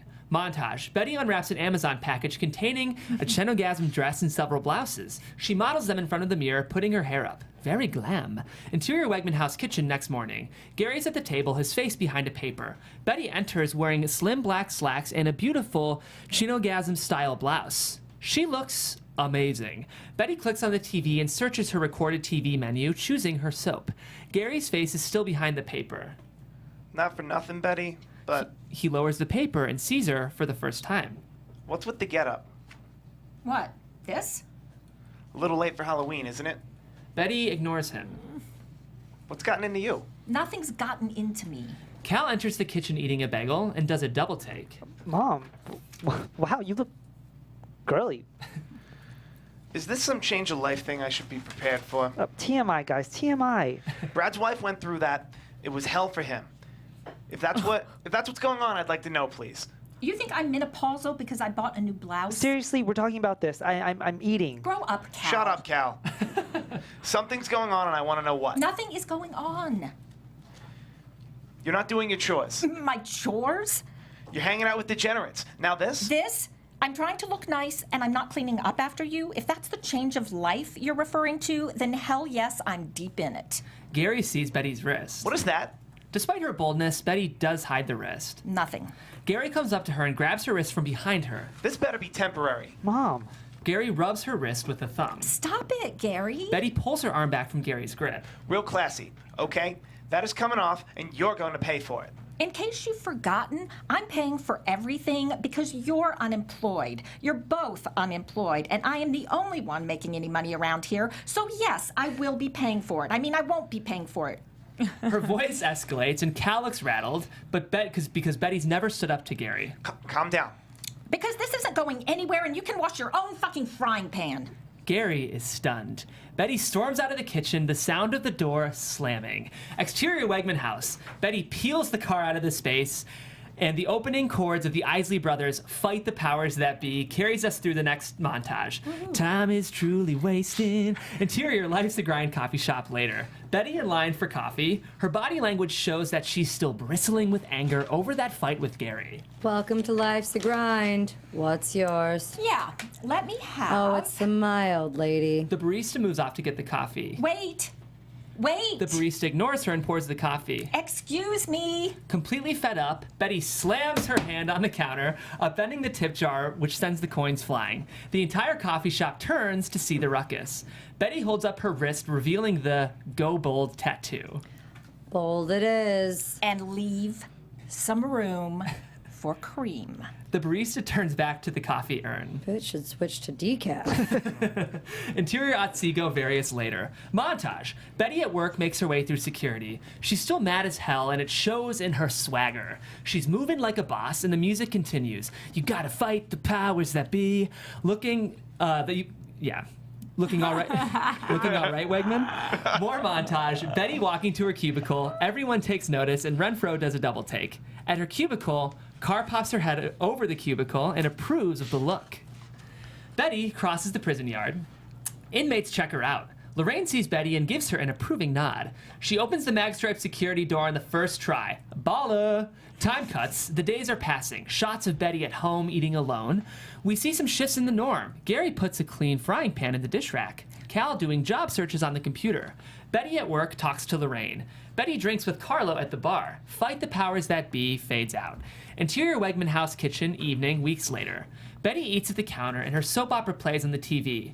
Gary whittles in the dining room behind her. God damn it! What happened? Gary holds his left hand and he sliced it. Blood spurts. Oh, God. She grabs a dish towel and runs to him. Shit. Here, let me. As Betty tries to dab the wound... Don't bother. He body shifts away from her. Gary, for God's sake. As she tries to wrap the wound, Gary grabs the towel. I got it, Betty. I don't need your help. Insert shot of the cut. It's deep and it's bleeding. Shit. Urgent care is open. I'll get my coat. I can get there myself. Don't be like that. I'll drive you. Gary considers the wound and he realizes that he's stuck. Interior car continuous. Betty drives while Gary holds his wrapped hand and looks out the window, sullen. Interior urgent care continuous. Betty and Gary sit in a half-empty waiting room. They're not talking. Montage of them checking in, being led to an exam room and waiting. The silent treatment.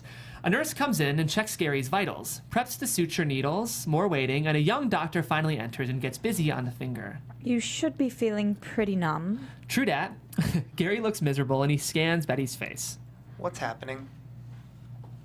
Well, as the nurse may have mentioned, I'll be administering 5 sutures, possibly 6. Betty jumps in, knowing Gary's talking to her, not the doctor. People change. It's not a bad thing. Doesn't have to be, at least. The doctor and the nurse exchange awkward glances. The doctor comes at Gary with the needle. Oh, you're gonna feel a little sting. The nurse shoots the doctor a look, imploring him to shut up. I don't know who you are anymore. Do you? It's still me, Gary. If you're worried about scarring, I can prescribe a cream. The nurse mouths the words, "Shut up," to the doctor. I just wish things were like they were in the old days. I miss the old days. Betty can have 1,000 responses here, but she chooses the most compassionate one. I know. Interior Betty's cubicle next day. Betty and Carr chat over the cubicle. Viva called in sick on the day of her party. How's that gonna work? She's not sick. Her doctor just doesn't want her driving. I'll pick her up for the party and drop her home after. Renfro suddenly appears at the door. Betty, I just wanted to follow up on our meeting from last week. I've been thinking about your findings. Oh, nice job, by the way, with that.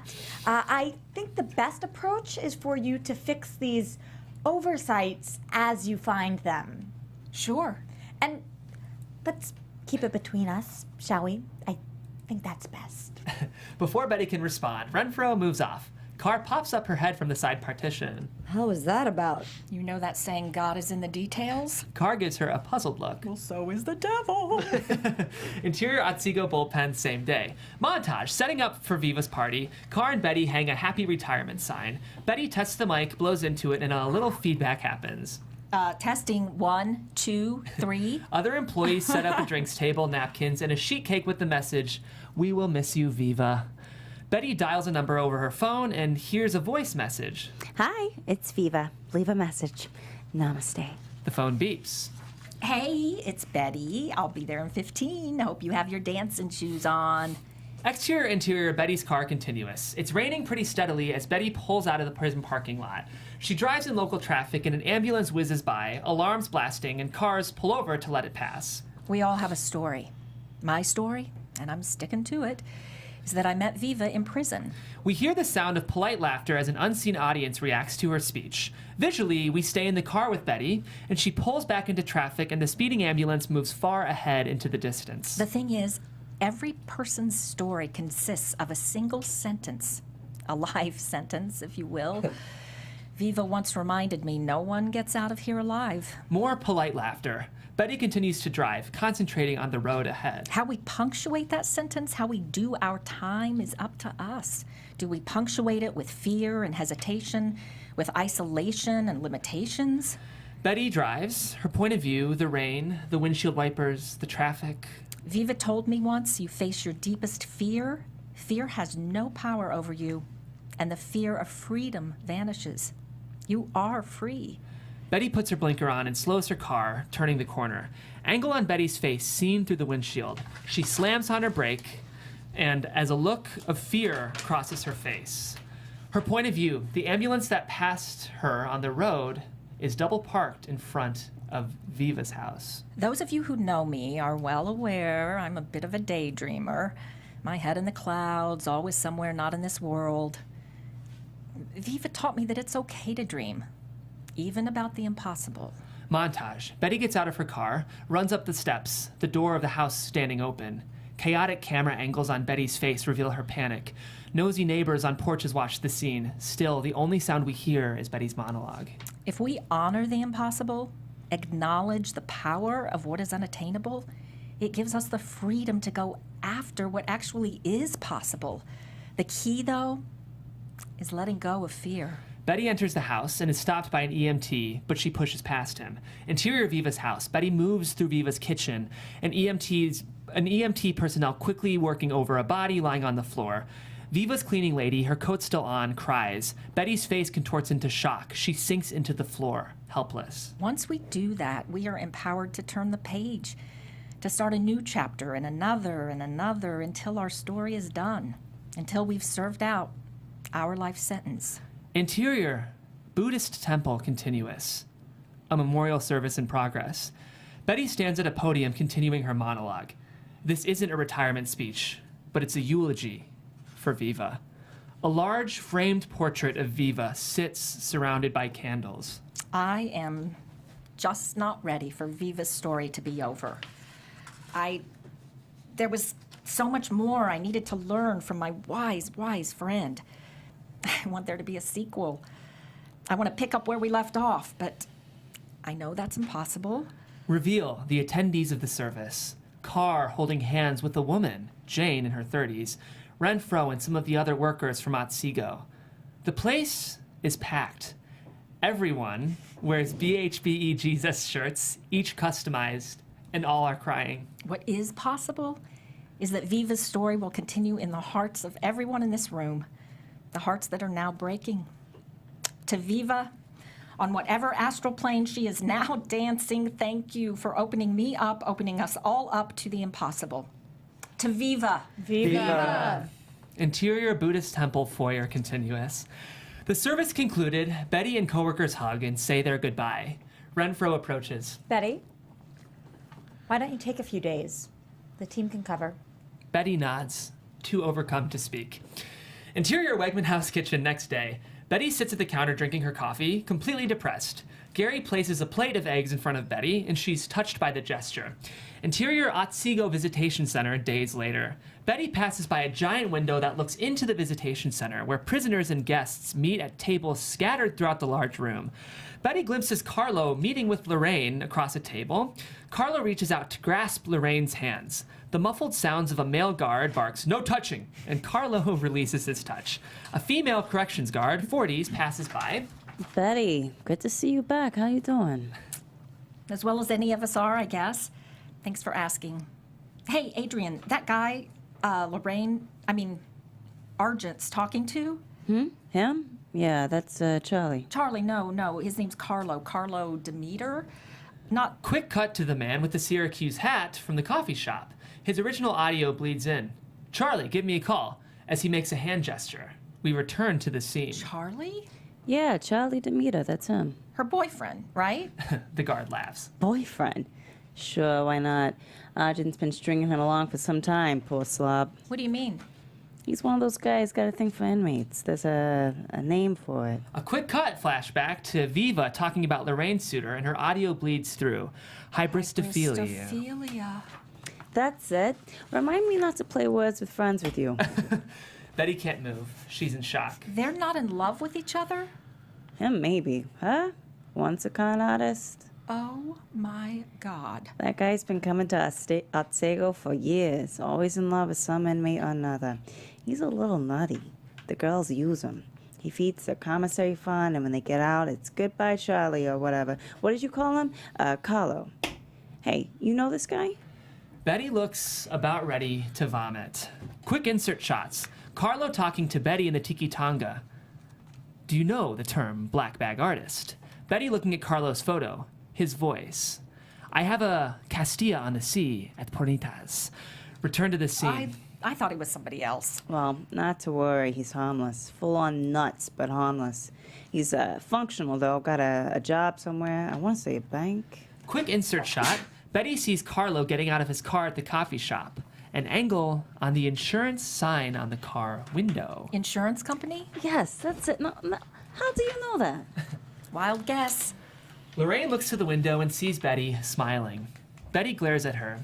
As that registers, the smile drops from Lorraine's face. Interior Otsego hallway. Betty, frantic, charges down the hall and sees Carr and pulls her into an empty conference room. What the hell? We need to talk now. Betty slams the door and she's panicking, starting to hyperventilate. Oh my God. Okay, calm down. Use your words. Lorraine Argent is scheduled to get out tomorrow. So what about it? I changed the records to get her out early. Yeah, I know, the audit. No, you don't understand. I changed the records as in I falsified the records. What are you talking about? You fixed all of Renfro's screw-ups, right? Yes, no, I mean, yes, Renfro made mistakes, a lot of them. She just didn't make many errors on Lorraine's file. What? I moved up several inmates' release dates, legitimately. I also moved up Lorraine's. Why the hell would you do that? I don't know. I think I did it in the name of love. Who are you in love with? Carlo. I knew it.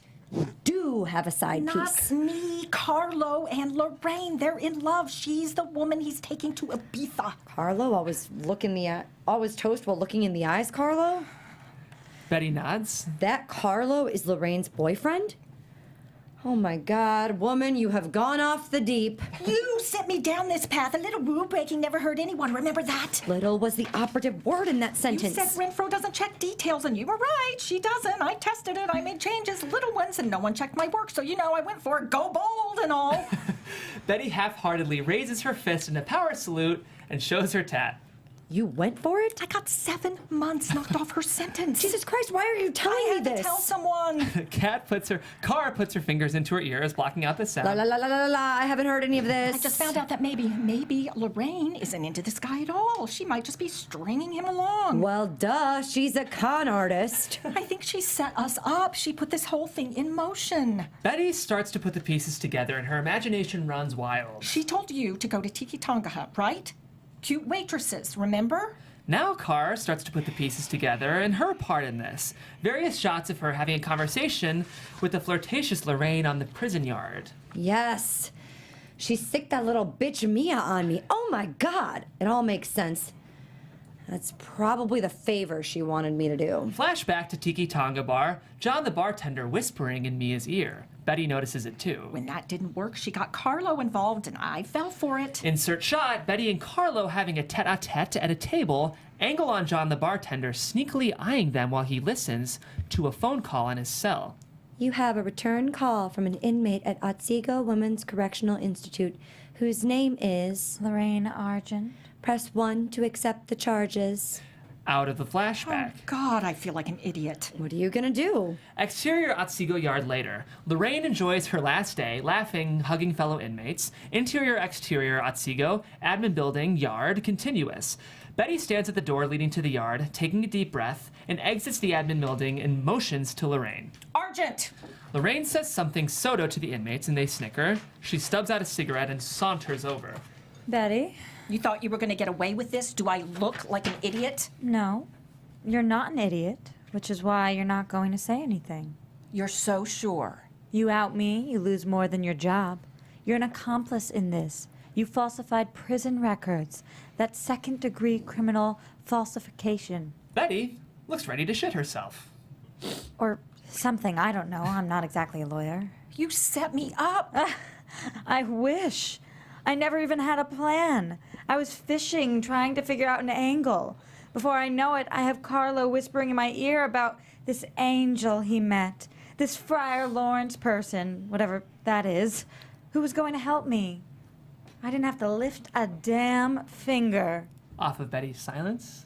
You weren't worked, honey. This was all you. Betty realizes the truth. It was all her doing. You know the term over a barrel? As in, I have you over a barrel? Stupid question, I know, but the origin, I mean. Back in the day, they used to throw drowning victims over a barrel to clear the water from their lungs. You know, to save them. Is that what you're doing? Saving me? Carlo taught me that. I thought it was fascinating. Carlo, can't we just be real and say Charlie? Charlie, Carlo, tomato, tomato. Does he have any idea how you used him? You, a convicted prisoner. Google Earth that shitty little insurance office he works in. He's the prisoner. I was his escape. After a beat, Lorraine looks vulnerable. No one used anybody. Carlo and I are deeply in love. Bullshit. There's no such thing. Don't believe me, doesn't matter. As of tomorrow, we're together, and I know you hate me now, but this thing you did, it saved all of us. Betty turns to leave. Angle on Lorraine, looking worried, not sure she made her case. Interior Wegman house bedroom night. Streetlights illuminate the room. Betty lies in bed, tossing and turning as Gary snores gently next to her. Devastated, she looks at her Go Bold tattoo and buries it under her pillow. Interior Betty's car day. Betty driving, location unknown, is deep in thought. Suddenly, a voice. Whoever knows the right thing to do and doesn't do it is sinning.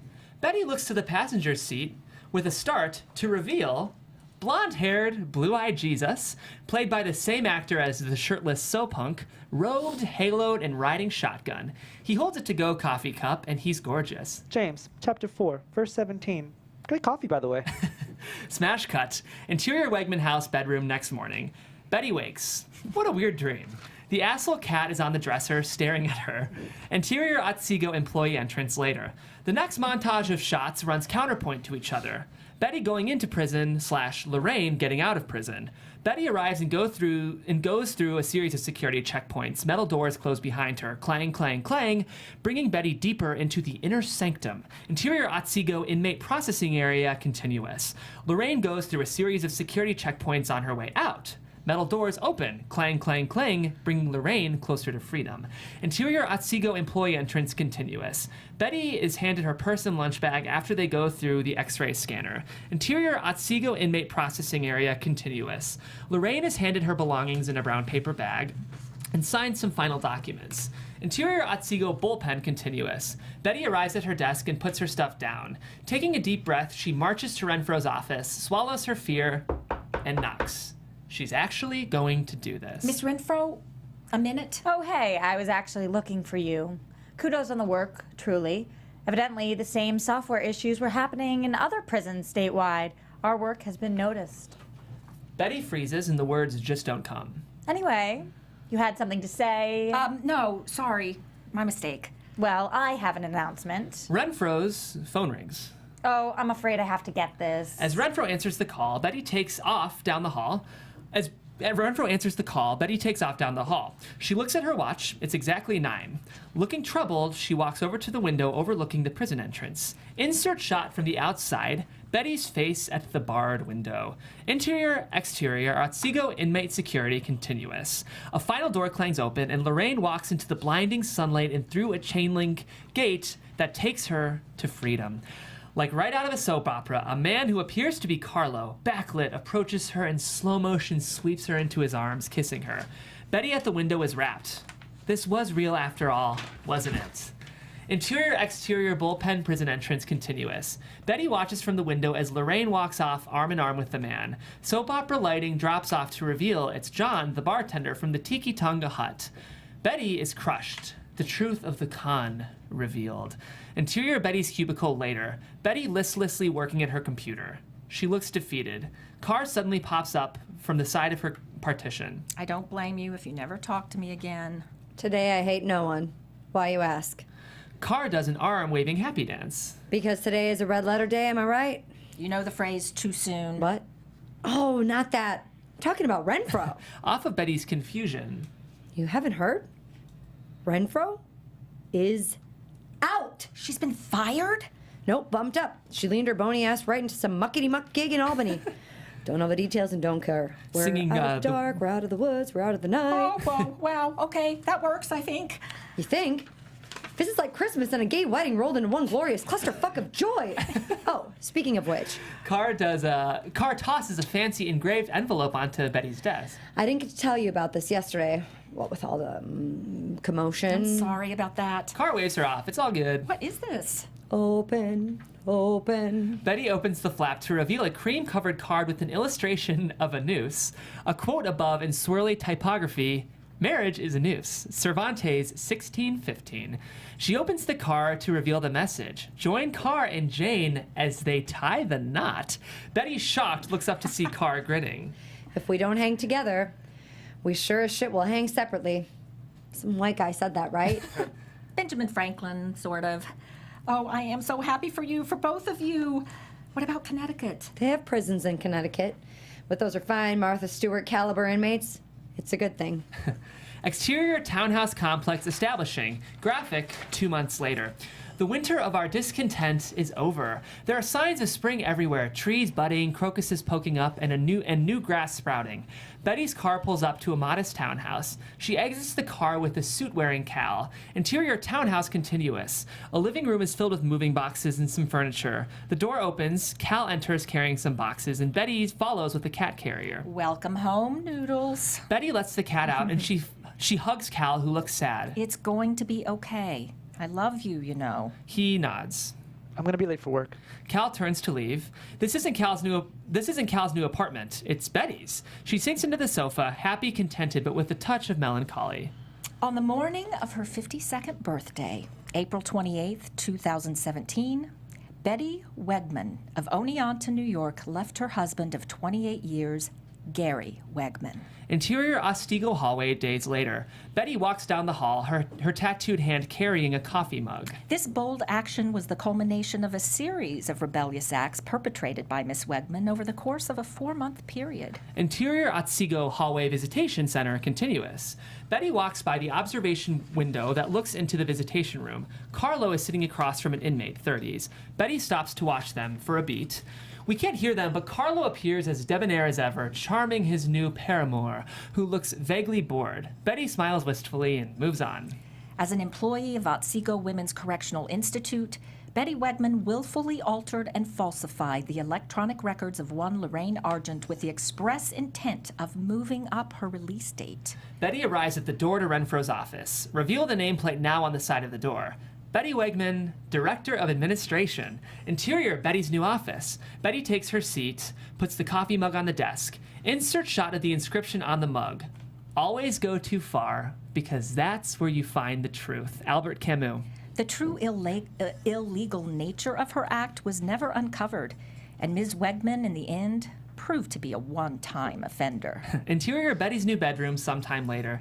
Details of this room: a close-up shot of Betty's world map, a flag stuck into Ibiza, Spain, a side table holding a travel book, Spain for singles, a photo of a smiling Betty paperclipped to a passport application. Betty sits on a bed, her back to us. She's dressing to go out. She slips her wrist into a cinnabar bracelet, and she reaches down to adjust a strappy high-heel shoe. No longer on probation and with all restrictions removed, Ms. Wegman says she plans to travel the world while she still has time, commencing with what she refers to as her invincible summer. Interior living room continuous. Betty enters and is dressed to the nines in a gorgeous Chennegasm dress, her hair in an elegant updo. Noodles meows approvingly. She is currently serving out a mandatory life sentence and is enjoying every single minute. She strokes the cat on her way to the door. Don't wait up, Noodles. Fade to black. Tease edit into closing credits. Music kicks in, but we ain't over yet. The all-girl tiki band on stage at the Tiki Tonga Hut launches into Los Straitjackets' surf version of Bad Reputation. The bar is festooned with wedding reception details, a cake, sprays of flowers, bunting-covered tables. Credits briefly roll. Angle on a table with place cards. A hand comes in and retrieves the card with the name Miss Betty Wegman, Table 6. Betty, with a champagne glass in hand, arrives at Table 6. Seated there is Raj. He stands to pull out the adjacent chair to her surprise. Credits continue. Betty scans the reception hall as she finds Carr, who playfully sticks her tongue out and laughs. Betty raises a glass, her Go Bold tattoo clearly visible, and the two toast each other from across the room, being sure to make eye contact. Fade to black, the end. I love that script so much, Anne. Thank you. Thank That was you. amazing. Thanks for letting us bring it on air. Oh, thank you for having me. It really is such a special script. I think the first thing I want to talk about is, I think like really good writing is sort of capital A about something, or more like lowercase about something, but also capital A about something. And like on the surface, this script is about, you know, a women's correctional facility and some behind the scenes canoodling of prison records, but it's capital A about so much more. Do you kind of know what I'm getting at? Yeah, sure. Can you talk about sort of to you what this script is capital A about? Yeah, it's mostly a coming of age story. And most times we see coming of age stories in literature or in movies, and it's always a younger person. It's a 13-year-old or a teen, you know, sometimes early in 20s. But I think in real life, what happens is a coming of age story can come much, much later, sometimes decades later. And I wanted to do a story that kind of explored that a little bit. So it is about a woman who has just delayed the moment when she finds her true self. Yeah. And that's kind of what it is. It's kind of, I call it a coming of middle-age story. Cool. I also love, the script is so interested in conversations about kind of both marriage and patriarchy in such interesting and subtle ways. Can you kind of speak to incorporating those elements in a way that does not hit us over the head, but still kind of notifies us as to what we're talking about? Yeah. What I feel like happens with all the characters, and Gary is certainly one of them, I think all the characters are trapped in a narrative. With the exception of Viva. She was trapped in a narrative and she's moved on.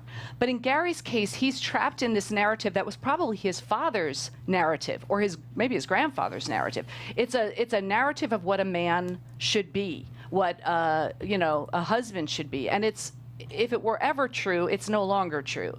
It's steeped in 50, 60 years ago, him romanticizing the so-called greatest generation. So he has that idea that a man has to be about valor and big gestures, but he has this wonderful woman in his life, and he's just not appreciating her. Yeah. So yeah, that's... Well, the thing that I love on the conversation of marriage is that you're very subversive about Carr's perspective on marriage. Like, there's a really interesting thing happened after the Supreme Court decision passed and allowed gay marriage, where there was a number of gay couples who suddenly felt the pressure to get married even if they weren't ready to. That was such an interesting and subversive take on just the theme of marriage we've kind of been discussing. Can you speak to that and your decision to include that in the script? Yeah, well, I didn't want to do... I wanted to have a cynical perspective, and originally I didn't want to do a story about three straight ladies. So part of it was I wanted one of them to be not straight. So I put a member of the LGBTQ community in there.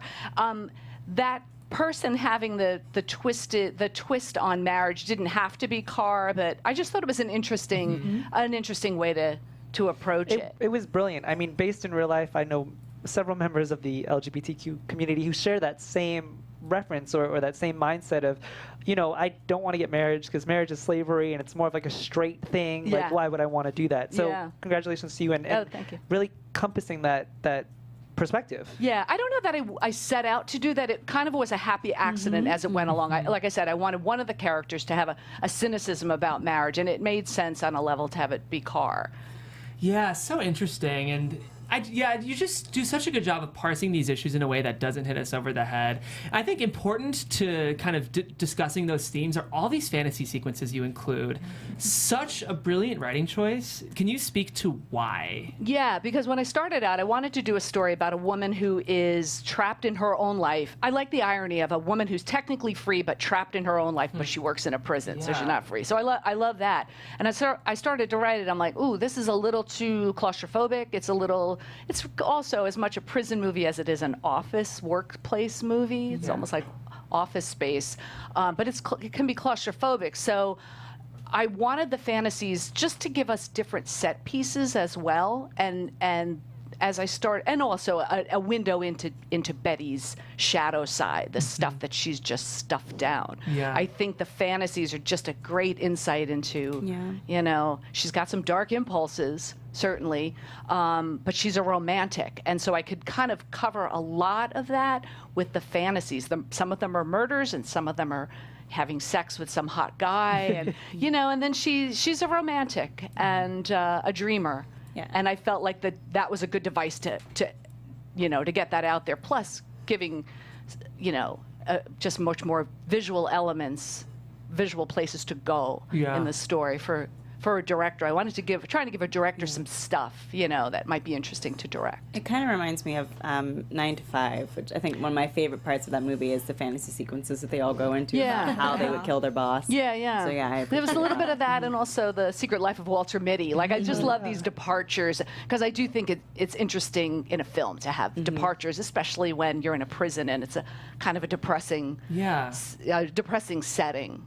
How did you manage to make a script about prisons so buoyant? I don't know. I just wanted to have this character who's trapped and has this, her life is going to start.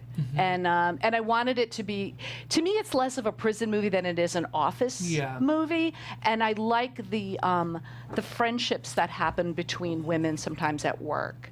And she's new there. She's only there 4 months. So these are kind of new friends to her.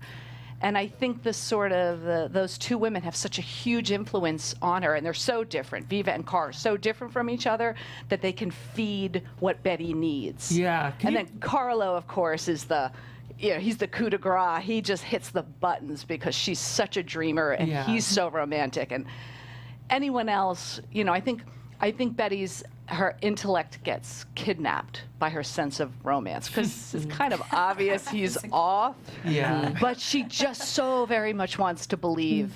Of course she does, because she's been imprisoned in her own marriage for 30 years. So I think it's so brilliant. I want to speak. You were saying that each Carr and Viva, who I love both of those characters so much, by the way, but you said they each feed Betty in a specific way. And I think you've very smartly designed the whole script that all of these characters are kind of feeding Betty in a specific way. Can you talk about sort of your intentions for each of these characters and sort of what they're doing narratively to you? Oh, sorry. Specifically in your mind, how these characters are sort of feeding Betty, as you mentioned. Yeah, I think Betty needs a couple of things. She needs a sense of, I think Viva is just that spiritual side, because Betty seems a bit bereft. She's kind of adrift, She doesn't know when the question comes out, what blows your skirt up? She doesn't know. She doesn't know herself. So Viva feeds that spiritual side that I think people need to move forward, and Carr hits just she's pure id, and she just hits the blunt stuff. So I think they're informing Betty, and influencing her. Yeah, it's so wonderful.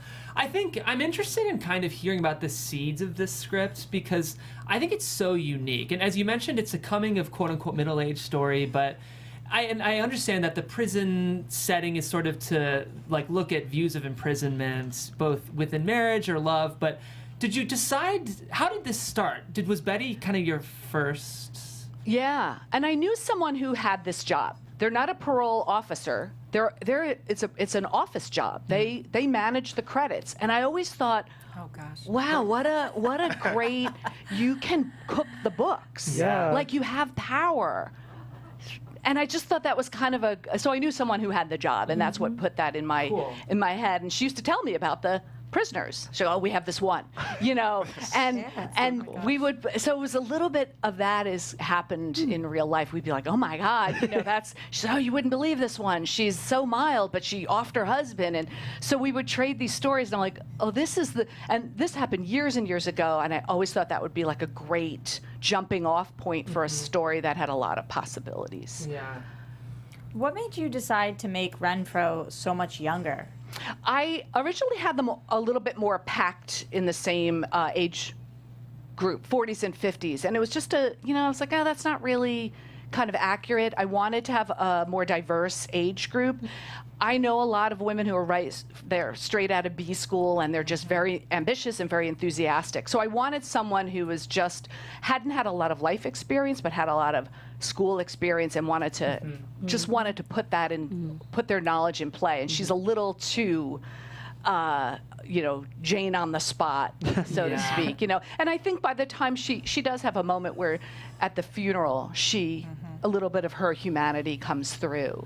I loved it though, because I think there's something a bit additionally condescending when you see a 20-year-old talking down. Yep. I think that's also just like a very strategic decision on your part. Yeah. I was wondering if you were trying to make a comment on the how millennials treat older generations. Yeah. No, it wasn't that at all. It was more corporate. It was that's why I said this isn't really a prison movie so much as it's like a business. There's some business satire in here, which I love. Yeah, it's very corporate. She's just super corporate. So no, it wasn't really that. It's just she's a very committed B school graduate who wants to get to it. I know women like Renfro who are in their 40s and 50s, the same kind of mindset. I just wanted, for diversity's sake and age, that's mostly why I made her younger. You said that Betty is in the script only at this job for 4 months, but you never really gave us a clue as to where she was before that. She was at home, wife and mother. That's what I figured. Yeah, so she's a bit sheltered and hasn't been out much. And Gary never wanted to travel, so she's been in Oneonta, just kind of being wife and mother. And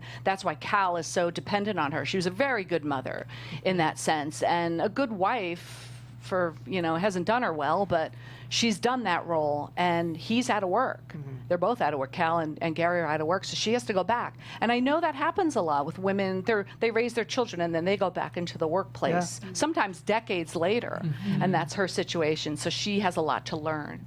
Let's go ahead and talk about Betty's family, because I think you handled them masterfully. How did you create Gary as a villain, but not go like mustache twirling cartoon villain? Yeah, I have always thought that whittling. I just thought that was that sort of death by 1,000 cuts. Yeah. I just thought I wanted to give him a hobby, and Viva hobbies that would give a little insight into their personality. And I thought a guy who's not a brute, who's not a batterer, but there are other kinds of abusers. More, like I said, death by 1,000 cuts, more subtle. So I just thought whittling would just be a good visual. He's just cut. There's a lot of these smart visuals. I mean, I think you do a really good job of subtext in this script. You have a lot of, fantasies that relate to other narrative points, and there's that whole, you were just talking about it, but the whittling conversation, I can't believe this is your first script. Like, how did you learn to write subtextually like this? I don't know. I seriously don't know. I've written a couple of shorts, and I work in short form. I work in marketing and advertising. I write promos, and my world is 20-second and 15-second content. Yeah. A minute is long in my world. And so I wanted to challenge myself, because I had a couple ideas for stories, and they're features. So it was more of a challenge to me. I had no idea if I could write. So I just was sort of it was an experiment to myself, really. Well, you can write. I'll tell Thank you. Thank you. I just need to know if there was ever a version in your mind or that you maybe have written where Gary and Betty actually do kind of reconcile, because there was a moment after the hospital scene where I thought that they would kind of, and it was just really poetic on your point because Gary gets cut and there's this like death by 1,000 cuts and it kind of brings it full circle where I thought, oh, they were going to get together, but then they don't. Yeah. Was there ever maybe a possibility for that? Sorry, no. Okay. I was curious. I'm so sorry. I just feel like there's too much damage done. Yeah. And I did have a version, and maybe I will go back to that, where we see Gary whittling at the end, but he's not doing the greatest generation. He's not obsessing about the past. Maybe he's doing animals. Because I wanted to see him grow too, and I took that out, and I don't know. I debate whether that should go back just in. him putting the eggs in front of her is like huge. It's huge. Yeah. But I think there's too much damage. I also had a very early version where she winds up with Carlo. And Lorraine is extremely small character, almost like Kaiser Sose, like spoken about but not seen. But I didn't want to go down the road of her being rescued by a guy. Yeah. I think she needs to have an independent period, and you know. Raj is perfect. Yeah, Yes. that And like who knows idea. if she'll wind up with Raj? Yeah. At least she'll go on a couple of dates. She's dating. Yeah. She's gonna date. Also, Gary could have an Etsy store where he sells the figures. That's right. true. That's true. Yeah. Yeah, and I just have to give you credit for giving this script such a strong female perspective. I mean, we have all 4 ladies up there. We haven't really had that yet. So congratulations. That's Thank great. you. I did make it to answer your question earlier about Renfro. I wanted a span of ages, so I have from 20s, 30s, 40s, 50s, and 60s. Yeah. It's the whole gamut, and I wanted that. So It's so representation is so important in this script, and you do such a good job. Do you feel like, I mean, this is your first script, which I still can't believe, but do you feel like when you write fiction that's important to you, or did that just kind of happen organically? no, I'm mindful of that. In fact, I kind of left the script for the most part. I think it's racially neutral for the most part. I didn't say Raj. I call Raj out because I needed someone to be different than Gary, but I kept it racially neutral. And even gender neutral with the doctor, I didn't say male or female. Yeah. So I was conscious. I just was like, I'm not going to say male doctor. Why would I do that? It's whoever gets cast gets cast. Yeah, I think I want to talk a little bit about Viva, because I feel like this is such a special character. I just think it's sort of the emotional grounding of the script. This isn't so much a question, but I just sort of love for you to talk about Viva, sort of who you think she is, and why did you decide to take her the way she did? I wanted someone, since this was a story about people being stuck at their narratives, I wanted one character to have turned the page. So that's why she changes her name. She's gone from A to Z in her arc that we don't know about. We just hear about it. But I wanted a wise, centered person who could really move things along. And she's very dear to me, that character. And I hated to kill her, and I wasn't going to, but I'm like, no, it has to be something really dramatic. That really kicks Betty into action. She had to die, which made me very sad. But I didn't see a way of keeping her around. But I wanted, I just think she's the heart, and the true spirit of it is Viva. I kind of agree, yeah. Does anyone else on the panel have questions about the script? I have some more questions, specifically about the script itself. Your characters at all? I'm just going to be so bold as to ask about Carlo really quick, because I did give him quite an accent, and I know that's not what you envisioned when you first wrote it, but I just didn't think that I could do the Mid-Atlantic justice. You said mysterious, and I just thought this suave kind of, Spanish would be appropriate, and I liked how you said you didn't want to give any of the characters any ethnicities or male or female genders. Was that terrible? No, it was great. And I do have to ask you, would you see that be Carlo's real voice? Or when he's at the office, is he just... That's what I was thinking. Like, he's just putting it on to mask it. And it fits into Betty's fantasy world. That's why I initially did it. That's great. But when he's at the insurance firm, he's just like this old He's Joe. a regular Joe. Right, he's Charlie Demeter, you know. Yeah, exactly. That's just who he is. It would be very interesting that when we see him the second time, I know know it's kind of a Soto moment, but if we just hear a different accent when he's talking to the new prisoner. Oh, that's interesting. Yeah. Like he's put on a new character. That's interesting choice. Since he speaks 6 different languages, Right.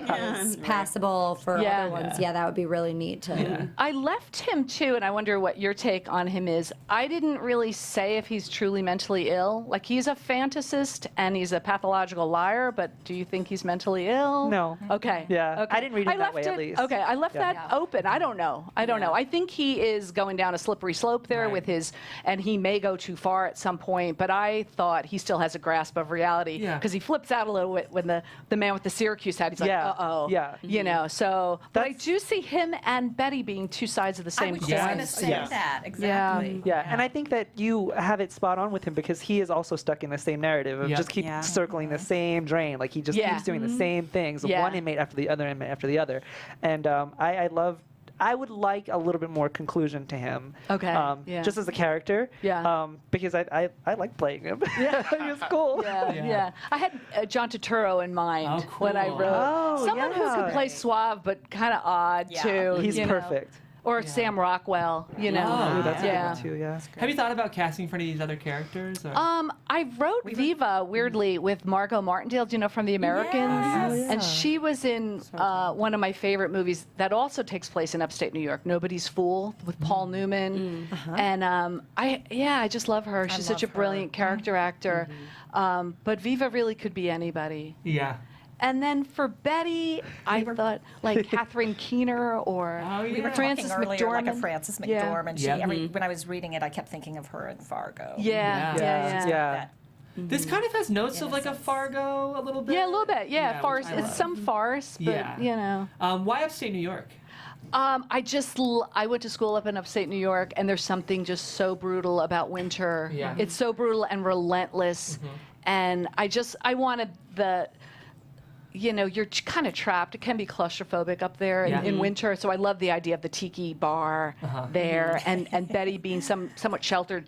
She could go into a tiki bar and just be like swept away because she's sheltered. And, you know, I love that dichotomy of the tiki bar with the snow up to here. Right. Yeah. It really works.